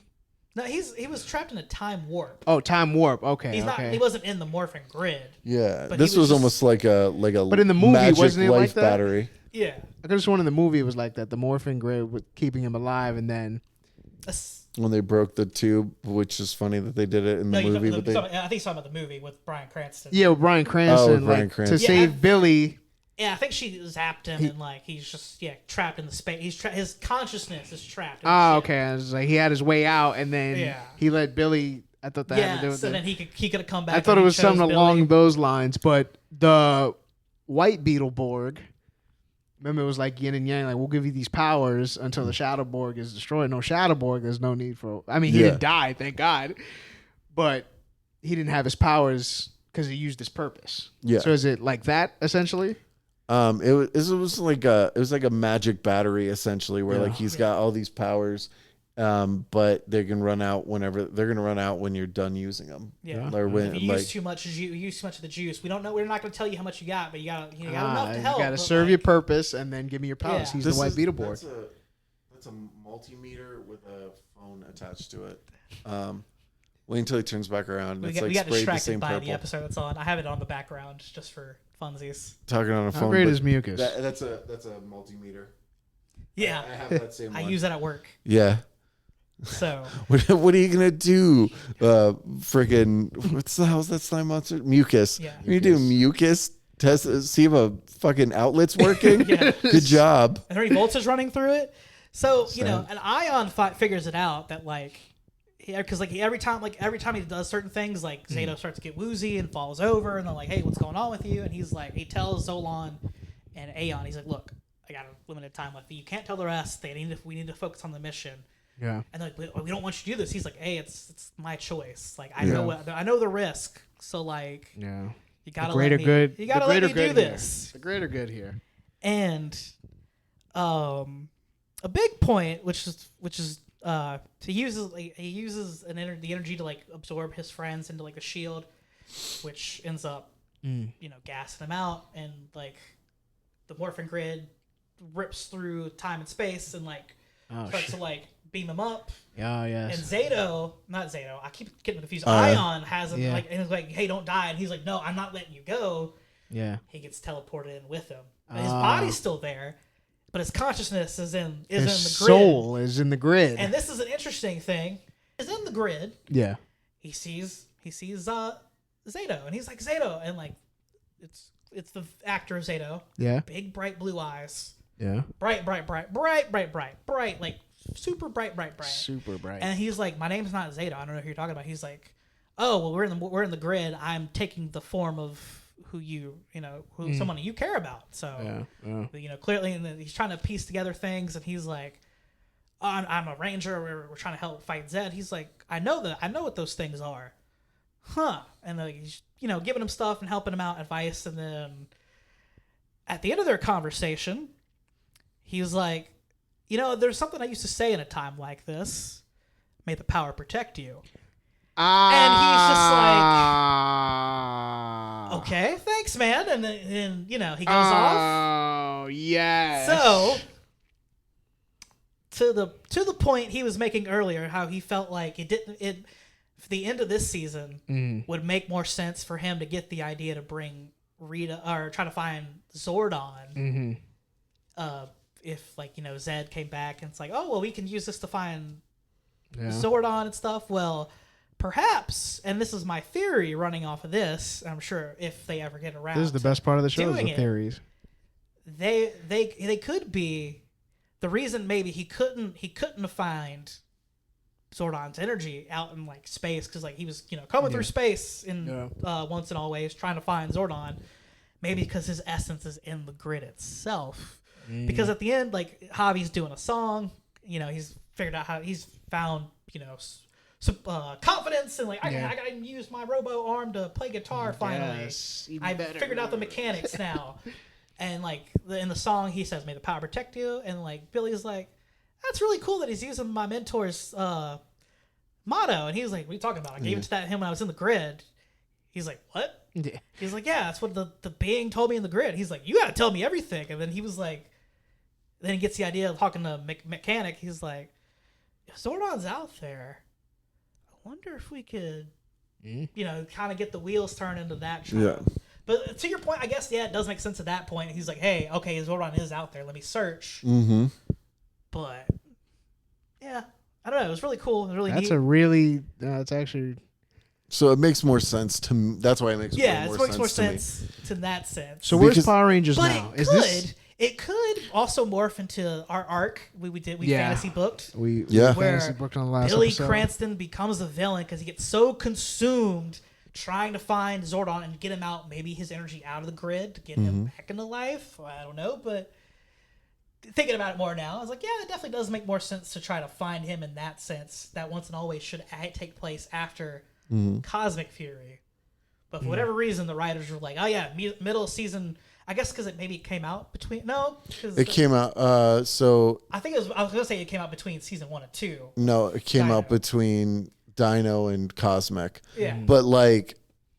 I don't know. SBD technically hasn't happened yet. So, like... So you could have played around with that. Like, the timeline doesn't have to... necessarily, yeah. But, oh, yeah. Because Time Force is way after... That's like 3000. 3001. Yeah. Oh, but Bajillionaire, even though she offered her services, because she's a weapons conglomerate and evil, I produce weapons for evil. Really, what she wanted to team was Zed, but really, she was like, I'm gonna let him do the heavy lifting, and then I'm gonna screw him over. Yeah. So big double cross, and then she gets blown up. Oh, so the take it home. Wait, yeah. Sorry. Go ahead. Actually, before we get to that, forgot about this part. So. A part on Zed's plan. He was like, I'm going to take over the world. Well, here's how I'm going to do it. So we developed this, we took the Morphomaster's energy, and I'm going to take a bit of my energy. I took their power, and I became like this super duper, like super shredder-esque looking being. Yeah. So I got the Morphomaster's power. There's... Well, I have this evil energy of mine in a tube, and it's sort of cracking, and by the time it does crack, it's gonna wipe out all the good in the world. So it's reverse Z-Wave. Oh, okay. Instead of the Zordon, how Zordon died, I'm gonna do this to the good. And that's actually a cool. So it's like almost a countdown to destruction. Yeah, it's just the opposite. It was really neat. But my one big pet peeve in that last episode was the Marvel-esque humor.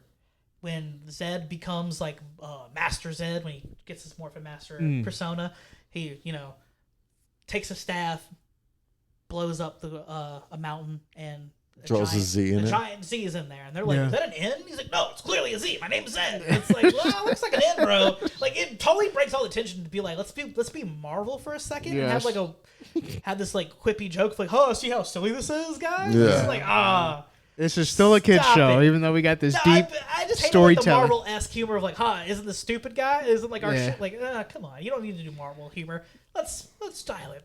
You got to remind everybody it's a kid's show. It was just my little pet peeve. Yeah.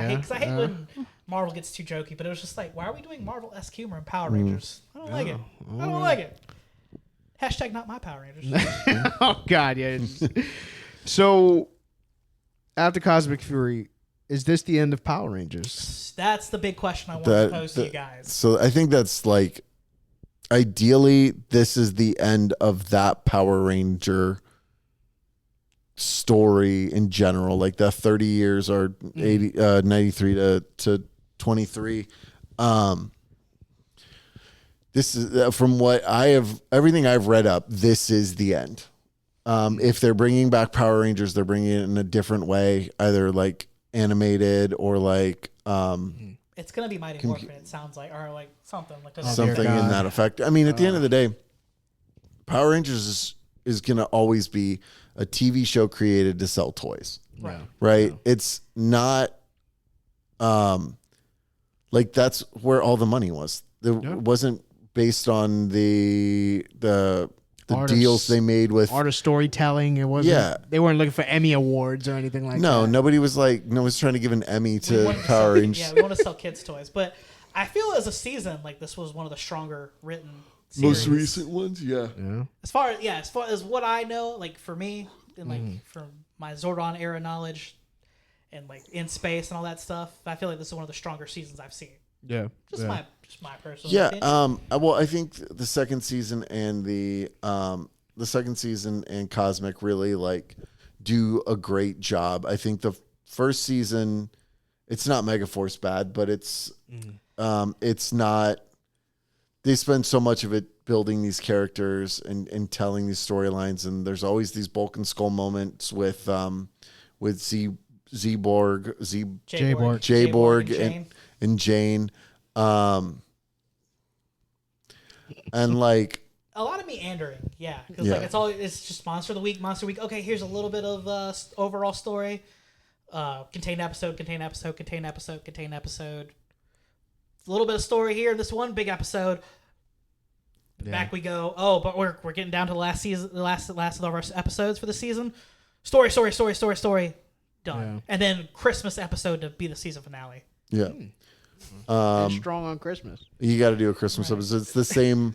Which is Santa Claus from Beast Morphers. Yeah. Which is also apparently a lot of other Power Rangers like seasons ended on a Christmas episode, according to the Ranger Wiki. I don't know if I don't. So most of them are the Christmas episode is a bonus episode that comes out after the season is ended. Okay, gotcha. In most cases, it just happens to almost always land that way. So here's a Christmas special that's not Christmas special that's a bonus, yeah. And whatever. Most of the time they're a clip show anyway. Yeah. So so the original season was like February to like November, right? Yeah, and then you get that Christmas episode. And the summer break they didn't have, so it was always broken into two. When school starts back up, Power Rangers new season. Yeah. Mm-hmm. Okay. So but is there anything any highlights for you in this? I know we went recap style for the Cosmic. Is there anything particularly you enjoyed about Cosmic? About Cosmic, I do like the different Zords. I liked the suits. Like as kind of stripped down as they are with it, like the shoulder pads are reminiscent of of Green Ranger's Dragon Shield. I liked the swords that carried over. I don't know. There was a lot that made Cosmic better than Dino Fury.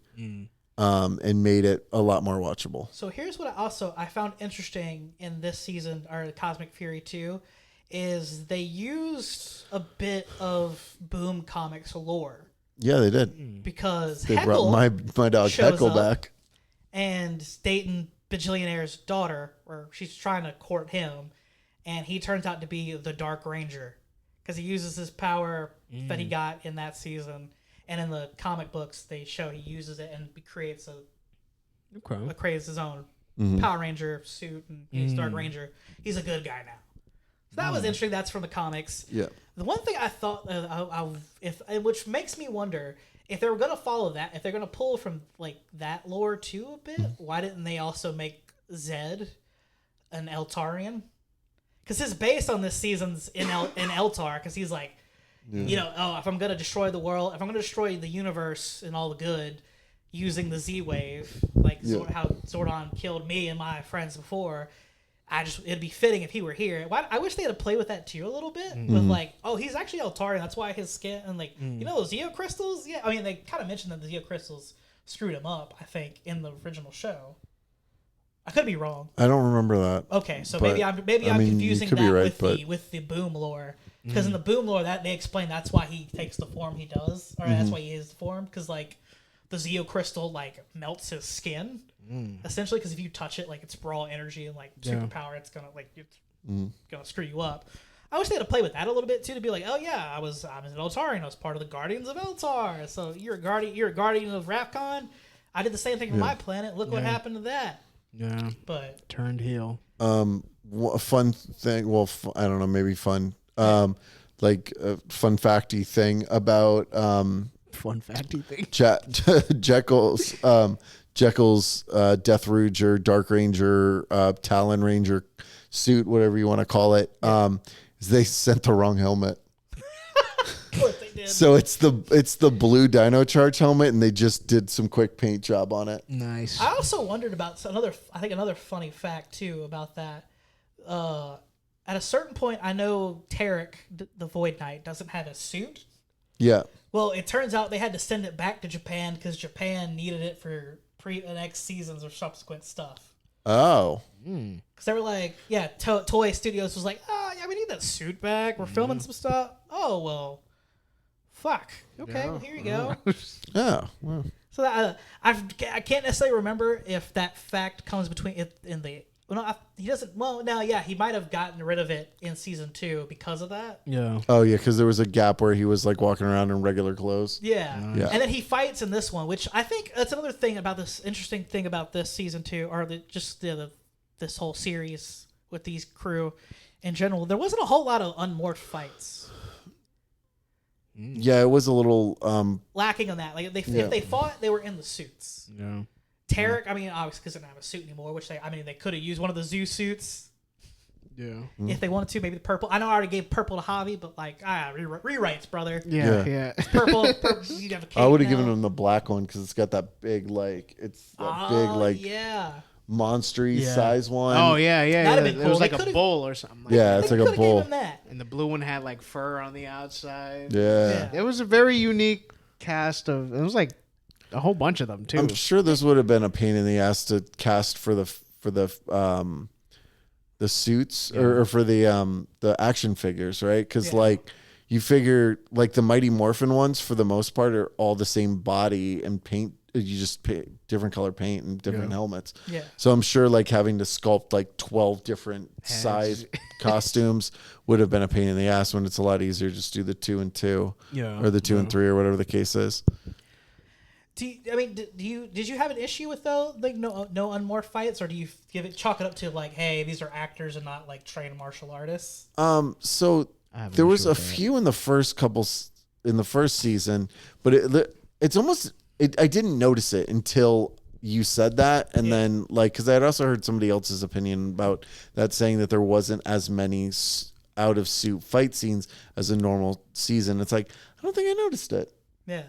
So it didn't hinder. It didn't hinder my viewing of it. This but guy I felt looks like a vagina.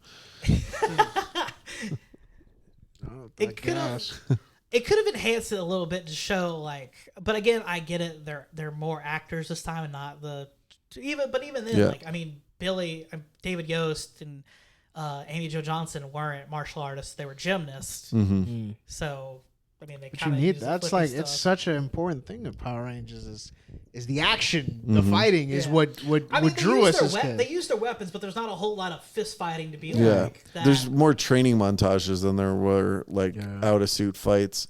One thing I did notice about this season, this is not me being judgmental, is that this cast is more normal people looking than some of the last casts. Some of the last casts were very like everyone is beautiful, like models. I agree. And 100%. this season is almost a down to earth visual season. Like, 3 out of the 6 are aliens. So yeah, I mean, but then let's be honest. Even Amelia, even with the antennas, it's still holler. Yeah. Like, I agree with that 100. Because Samurai, that's why I didn't like Samurai, because I was like, everyone is gorgeous. These in that guys season. are It's like unfair. It just came from like a Emma Cromie catalog or something. Like that's hobby for like me in this season. This one, Javi's the one that's like too attractive for this season. That's why I don't buy him as a rocker. They're like, oh, he's the rocker type. I was like, he could have been the heartthrob type. Yeah. It would have been way better if he was just like the ladies' man and had a different girlfriend every episode. Like that kind of thing would have been cool. If he was gonna be a musician, I guess they could have made him the Maroon 5 guy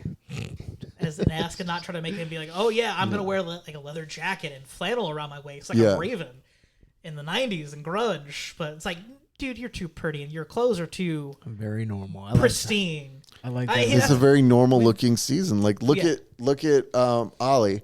Ollie looks like a guy who like works at Costco with you or whatever, or like they're all very normal looking people.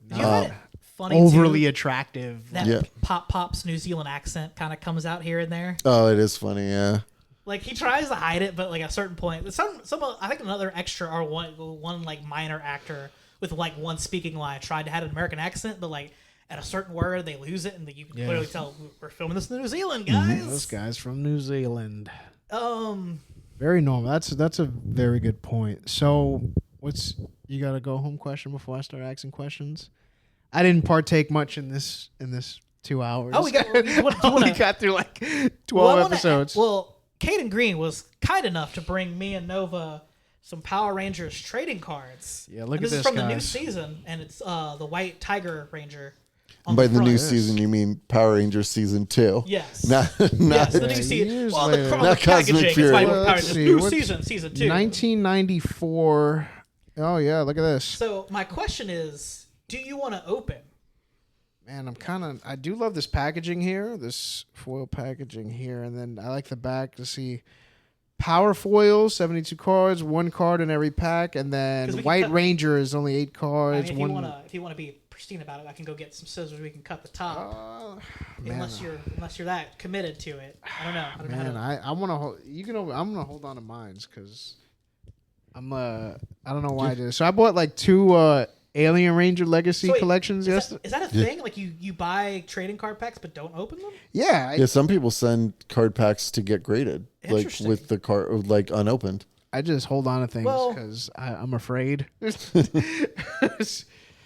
I'm torn because now I want to open mine, but I also don't because like I do love. I was gonna bring a pack of movie ones too. I have a few packs of those floating around as well. You know what? I'm gonna open it. He's gonna do it. I'm gonna hold on to mines. If you can hold my mic. Yeah, I'm gonna hold this. I'm gonna talk it on 2 mics now. But I bought 2 in stereo because I love Kaku Ranger in Japan. That's like my favorite season. Yeah. And the Alien Ranger Legacy collection comes with all 5. Yeah. So I sat in my Amazon cart for like a year. It was like $120. I was like, I knew I could buy it, but I just didn't want to spend all that money. But Black Friday, $50. Oh yeah, that's a deal. 1 to open and then 1 to keep in a box for some reason. So as I open it, the first card is Jason, Tommy, and Zach working out at the juice bar. Brother, pumping that iron. Is there anything let's see in the back? You know what I always found funny too? There was a book, like just an info book about Power Rangers. And I also found it interesting that some of the pictures were like clearly from episodes that like are like clips from episodes that we didn't see in America. Yeah. So that was pretty neat. That just popped in my head. Magazine scans and stuff. Or Lord Zed's castle, but it's on the back. Oh, it's just okay. It's a tidbit from the season, and it reads: "The home of Lord Zed is a giant castle from which he wields his evil, destructive powers against the Power Rangers." Yeah. Power Rangers trivia. What name did Lord Zed give to the 5 evil superheroes he recruited to fight the Power Rangers? Answer on card number 62. It was I got a dip for that, which I find it funny. Zed on here is only spelled with 1 D, but I'm pretty sure it's 2 Ds. I'm pretty sure it's 2 Ds. We got a Trini card here. Trini, look at that. Well, what was the answer? Do you know? Is it the Punk Rangers? It's on a different. Punk Rangers. That sounds about right. Something like that. Card? I've got to find the card. You have to have card 62, so it's in. It could be in a different pack. Then. Yeah. So I may never know the answer, but yeah, it might be the Punk Rangers or Ranger Punks. Ranger Punks. Iron here. That sounds like that. We got Kimberly. Ooh, we got. Jason's clearly on the gas. What game was it? Oh, is this Power Foil? This is a super shiny card. Let's see. What's that? It's Tommy and That's a Power Foil. Zach playing with the brooms and the ball. Broom hockey. Broom hockey? Is that what? Oh, I appreciate this. Hey, no problem. But yeah, the go home question is, even though they said they were working on a new thing, there's supposed to be a Netflix show, but Netflix and them parted ways, or at least they've tabled for the time being a reboot. Do you think? And Hasbro has sold the toy rights off, the licensing rights to Playmates. Is this truly the end of Power Rangers? At least in Hasbro, unless they sell it off to somebody, or do you think they'll retain it and try to at least start something new? I would hope that Playmates takes when they take over, would create a new season and partner up with Netflix. to do that, but like. So you think Hasbro will sell to Playmates as far like the IP in general? They only have the toy rights. They would. I feel like they would. Might as well bundle it up if they're trying to get rid of it. Because what's the point of Hasbro, a toy company, having the rights to a TV show, but not the rights to the toys? But apparently they also did that with Transformers for a little while. Like they offloaded the toy rights to another company or one of the other brands they had. So, but I wonder how Playmates would do with Power Rangers, because the only thing I remember from Playmates was, didn't they do Ninja sets? Turtles? Oh no, they did Ninja Turtles toys. Yeah, that was their big claim to fame. They didn't have the medieval play sets. They might have.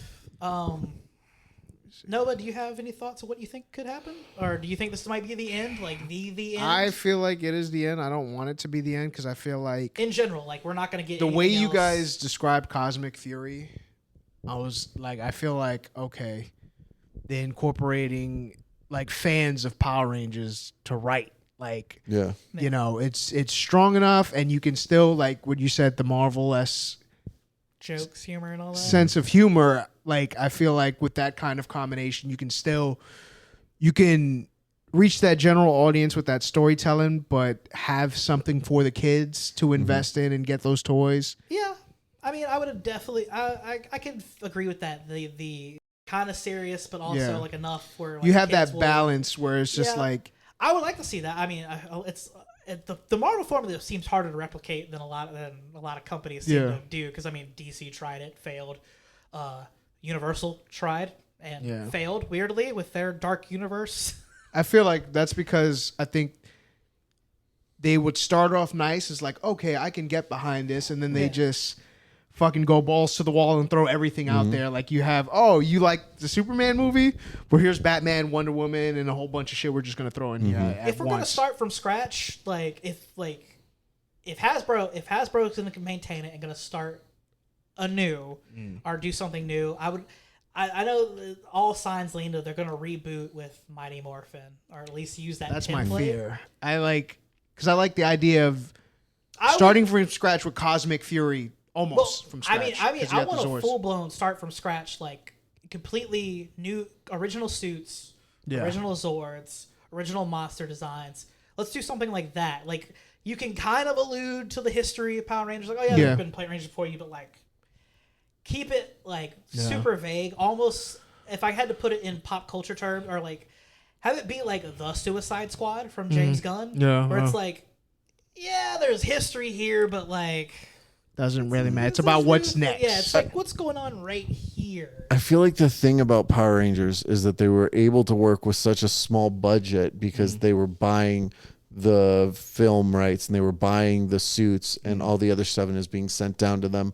And so they were only having to really like shoot half of a TV show and all these other things. So imagine the amount of money they would have to spend to make new unique Ranger suits, new unique monster suits, new Zord suits, new all of this. Like, Netflix would be dumping in like Wednesday money to make Power Rangers for kids, hopefully kids to watch. But like at the end of the day, Power Rangers after Wild Force has always been me and my kid watching. It's not intended to be just kids. I think it's... and that's why for a reboot, that's why I feel like they go with the Marvel route, where it'll be like, if we had to put a TV rating on TV 14, like it's older, like a Chilling Adventures of Sabrina. It's older, but we'll put enough in there for like kids. You could watch it with your kids. Mommy, I want that like toy, or like the kids can enjoy it. I think the age of toys is like gone anyway. I think you just got to get with the times and move into like... Because on the flip side, the writers, like I saw a tidbits, the writers said that they felt more liberated to tell a good story in Cosmic Fury because they weren't beholden to Sentai footage. They could like get more cohesive and not have to figure out, well, we have this idea for a story, but in the next episode they fight a giant shoe monster. So like, how do we get around that, guys? Well, you see... Blah, blah, blah, blah. I feel like they can always squeeze what the monsters are into it. Like, it doesn't even ever have to be like, it doesn't always have to be like, oh, we've got a shoe monster. Okay, well then let's make the episode about a fashion show and a shoe gets turned into the monster. Like, they don't think they have to like always be so whatever about it. Like, because you could just have a villain who turns random shit into monsters. So it doesn't have to be like whatever. It's if very your main plot is good. You know, like people won't look too deep into like the small stuff. Monster is the monster. Like, I think from the way you guys describe Cosmic Fury, I think that was the case where the story was so good. You guys really didn't mention much of the monster of the week. It was just like it was a continuous story. It wasn't. Like, it wasn't episodic. It was just like we are in this. Yeah, like it was one solid story, and I think in the middle of it, you can sprinkle like little monsters. And that's where I think Power Rangers definitely needs to go. If they're going to continue, they need to keep that style, a template of like 10 episodes, one big, long, stretched out story, and not like this episode we're going to have this one. I mean, you could have thrown in like a minions here and there, but like not like broken up stories where like we get a little bit of the main story here and there and just Monster of the Week. They need to continue on with. Because that was Power Rangers. It was Monster of the Week, and then like the last 4 episodes led into the ending. Storytelling. That's where I would like it. The first, like the introduction, Monster of the Week, last 4 episodes to the end. If we do continue continuity in a sense, so to speak, I would like to see Billy continue on being kind of there here and there, like trying to search for Zordon. Maybe we see Zordon come back. That would be cool if they're going to continue on with the story. But I would love to see them start from complete scratch and see how that goes. It would take a lot. It'd take a big budget, but like if Netflix and Hasbro if Hasbro is serious about they wanting to recoup the money or like get the money, the bang for their buck that they thought they were gonna get when they bought this franchise, even though they've clearly had missteps. I mean, Boom Comics was a great tip of the cap for them as far as that, but that only went so far for this fandom, because I don't think a lot of fans or people in general like read. The comics.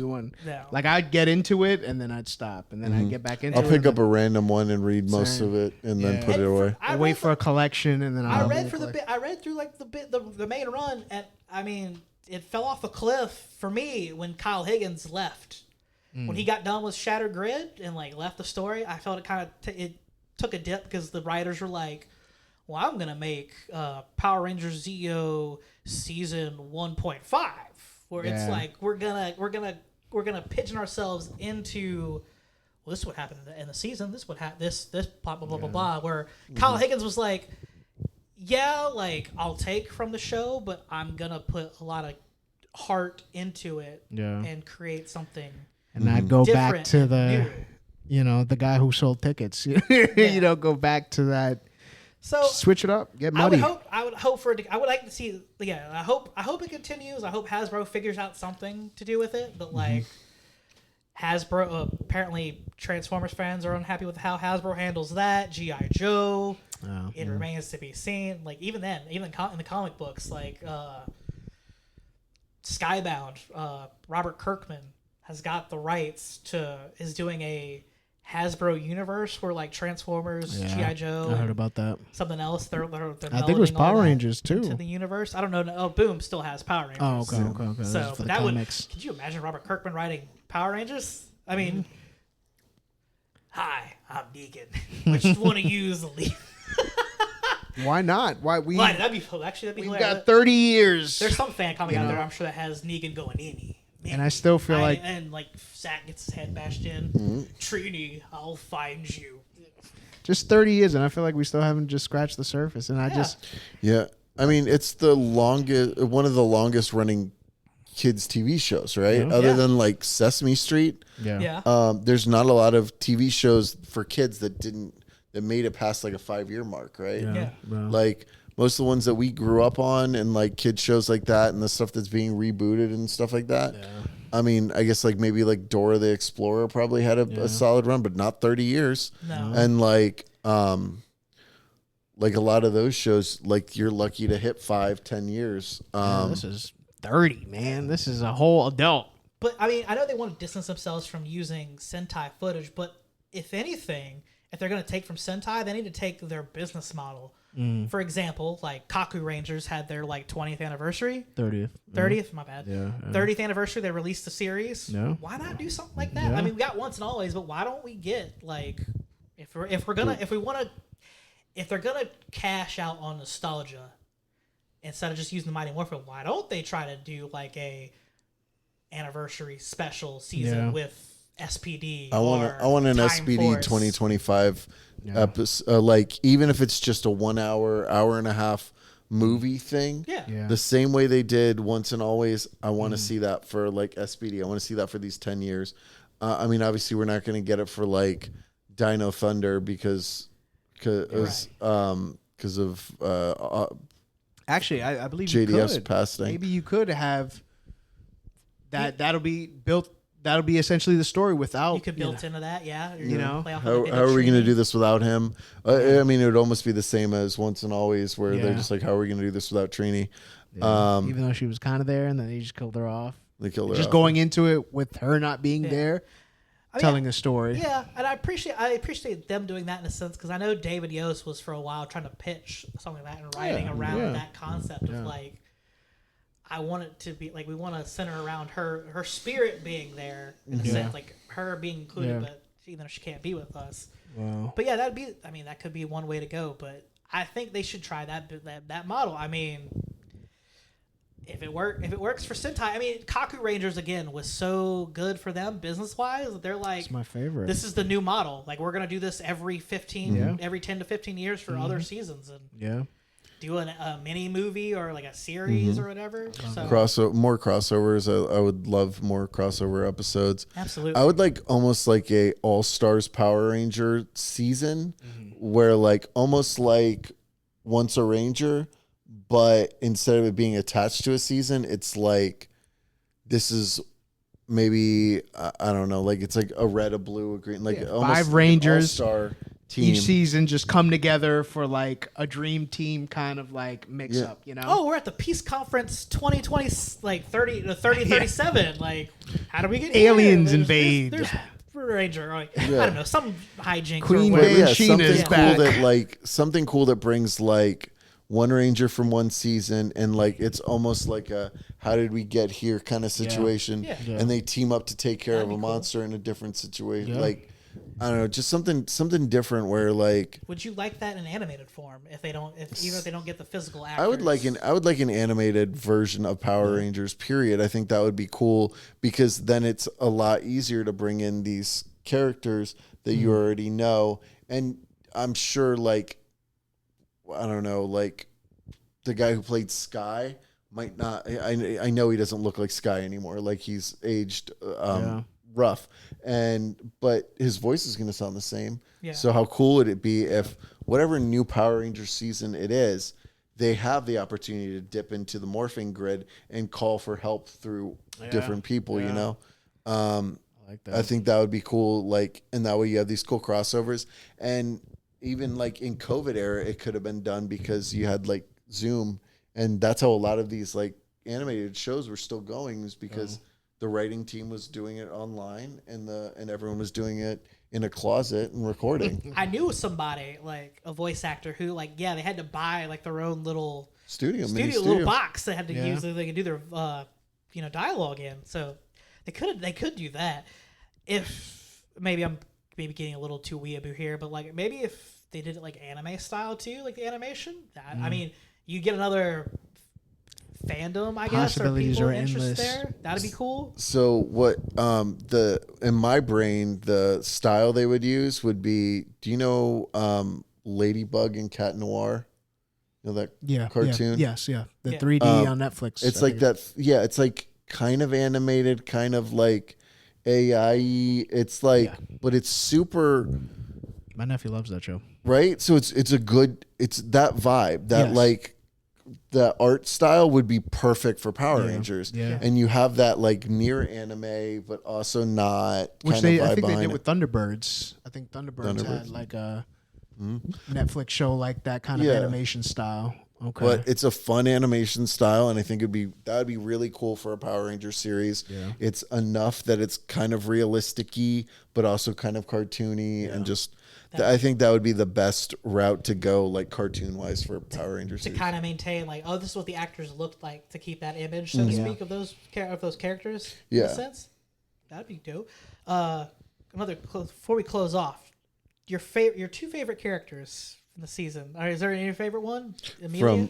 I love Amelia. I think she's just a phenomenal character. The evolution of her throughout the series is just great. She's my pick too. And then Void Knight.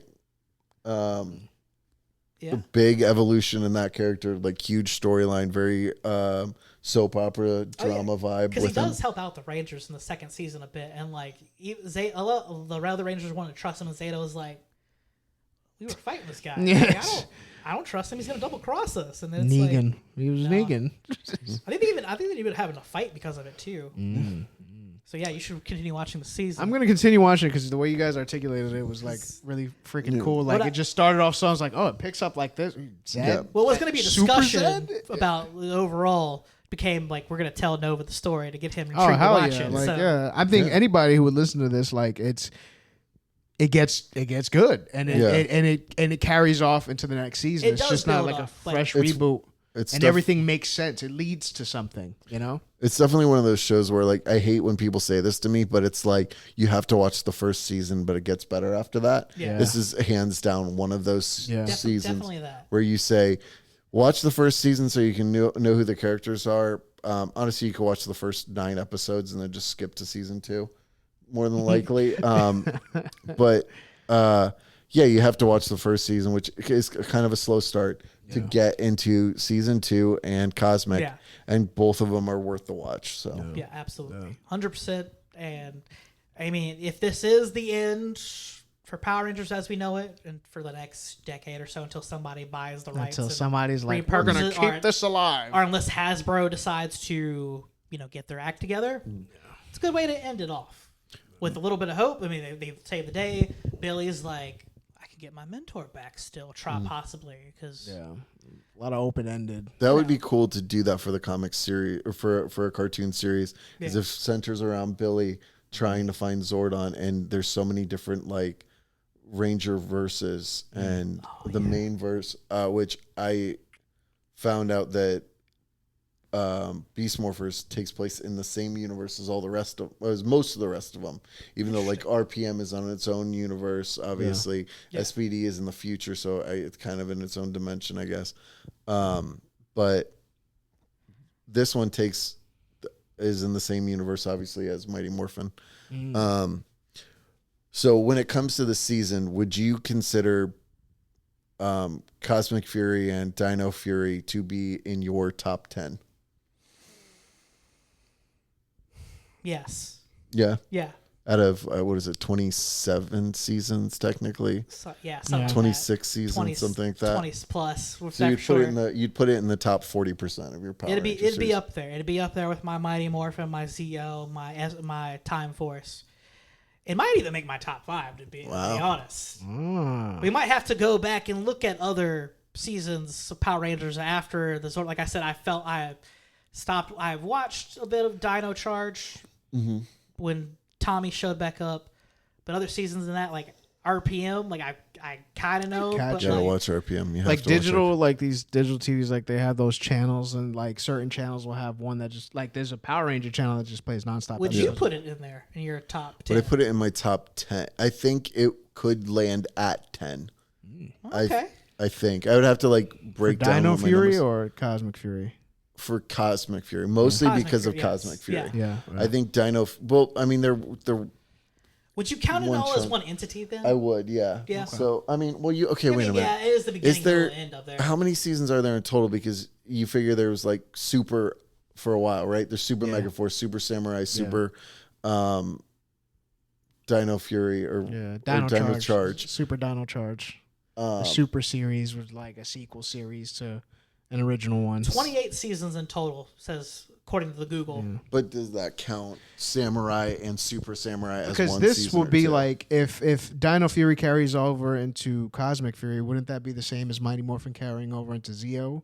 Zeo into Turbo and Turbo into. Well, I don't know. They had the different identifiers to them, though. I mean, if we're gonna be technical about it in that sense, but because essentially it's like the same thing. It's just like it is kind of in a way, but on also the Ranger wiki, they break them up as if Samurai and Super Samurai are 2 different seasons. Yes, it's like so it'd be the 24, equivalent of 25, that then. So it's the equivalent of that Mega Force, Super Mega Force. I would kind of jump it all together. I personally would jump them together, though. Any of the supers, I think, are just season 2 of whatever, right? Because it's not a new cast. It's not a new cast. It's not a fully new suits either. Fully new, yeah. I mean, Cosmic has brand new suits, but like it's still. Well, I mean, in Megaforce had brand new suits. Mm-hmm. So, yeah. But like, it's that main core cast, right? It doesn't change. Yeah. So like, going into Power Rangers season 1 and Power Rangers series season 2 and 3. 2 and 3 are their own character, or they're the same people for the most part, right? Yeah. But they change enough people in there, right? Once you start going full new cast, then that's where it's like, okay, we got no one left from when In Space starts. We have no hangovers from Mighty Morphin, right? Yeah. At this point, no, right. Yeah. So that's technically you could say Mighty Morphin 1, 2, and 3, Zeo and Turbo are all connected, but really it's only Turbo is only Kat and Tommy, right? A carryover. Kat, Tommy, and Adam. Oh yeah, Adam. So no, not Aisha. Yeah, or is it Aisha? Tanya. There we go. But so Tanya's also kind of Turbo would be the cutoff, right? Like half of Turbo, new cast, and then carry over to Space, and then boom, stop.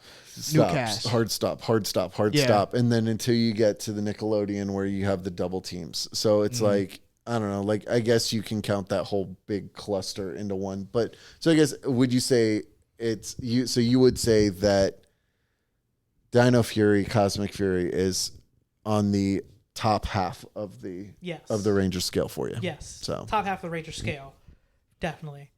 You can't comment, Noah, because you didn't watch fully. I didn't finish the assignment. So maybe next time we get together, you can, if you finish it, you can give us. I'm definitely. Well, your the way take. You guys did a great job articulating it. Like holy shit. Storytelling. I think we got like. You off of 8 notes here. Was it 8 notes? Yeah, maybe 8 notes. You just got a great memory. That's like great. He's got great memory. I have like bullet point after bullet point, like trying to recap episode breakdowns. Yeah. But Kayden did it like way cooler. So I watched it like I remember a month all ago, this. all the way straight through. Not while sitting on my couch. I don't have time for that shit. But like I would watch like 5 or 6 episodes while I was like doing stuff around the house or just chilling out, and then I would watch like 2 before bed and whatever. So I was getting a bunch of it in because I thought we were going to do it 2 weeks later. Right. So I was like, yo, we gotta get this fucking shit. And then the hurricane hit, so I started watching it through the hurricane too. That was another funny thing too, because like a hurricane, I evacuated and went back to Baton Rouge,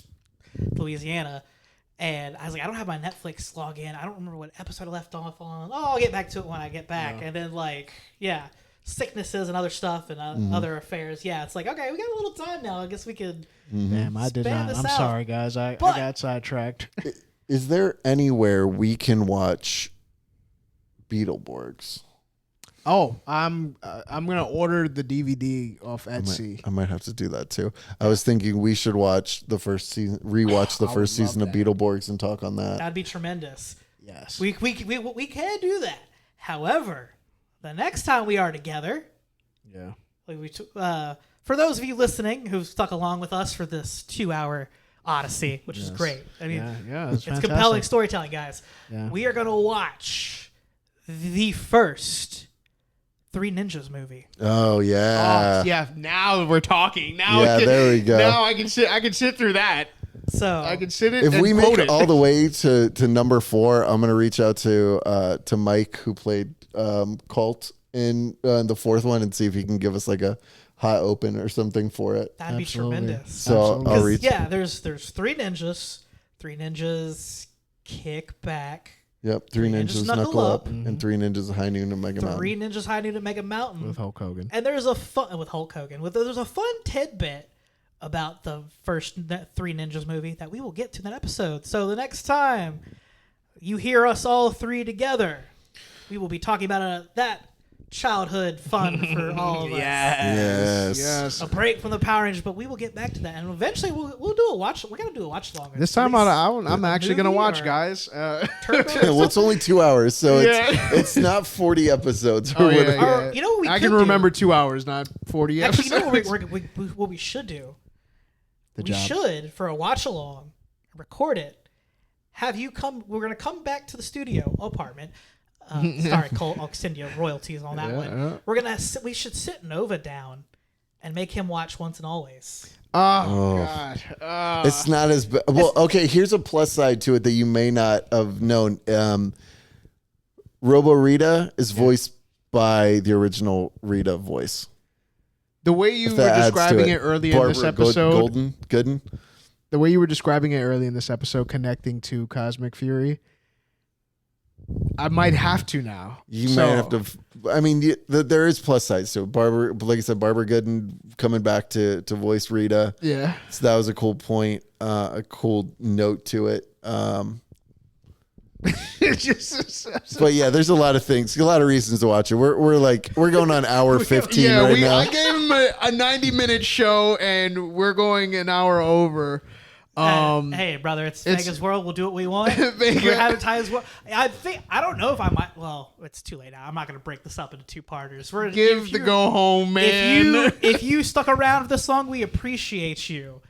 So, on that note, where can we find you? Where can they find me? At Aaron Nova. Places. Google it. Social medias, yeah. It's all the popular ones. YouTube. I do things. Yeah, you can find me at Music City KG on Instagram, TikTok, X.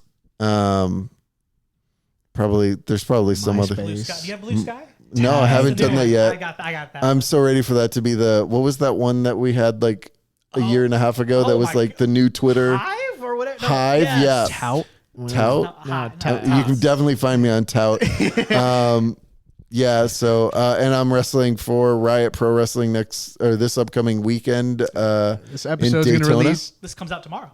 Oh, cool. Recording Friday night or Thursday night. God, I'm getting my days confused. And it's hitting the airwaves on Friday. So tomorrow, if you're in the Daytona Beach area, I'll be wrestling Ruby Flyer, having what some may refer to as the match of the year. JC Vega's already said that it's the match of the year candidate. 6 stars. 6 stars in the Evolution Mall. Every star. Every star. Give them all the stars. All the stars. You know what? There's. Oh, and you can find me on Whatnot, ripping cards every Wednesday and Sunday at Trading Card Twins, unless it's a holiday or I'm booked. Nice. And you can find the show at Vega's World Pod on Instagram and Twitter. You can also email us at vegasworldpodcast@gmail.com for questions. Yeah. Ooh, or episode ideas. Episode ideas. That too are, the social media platforms. You can find me, the JC Vega, on all the major platforms.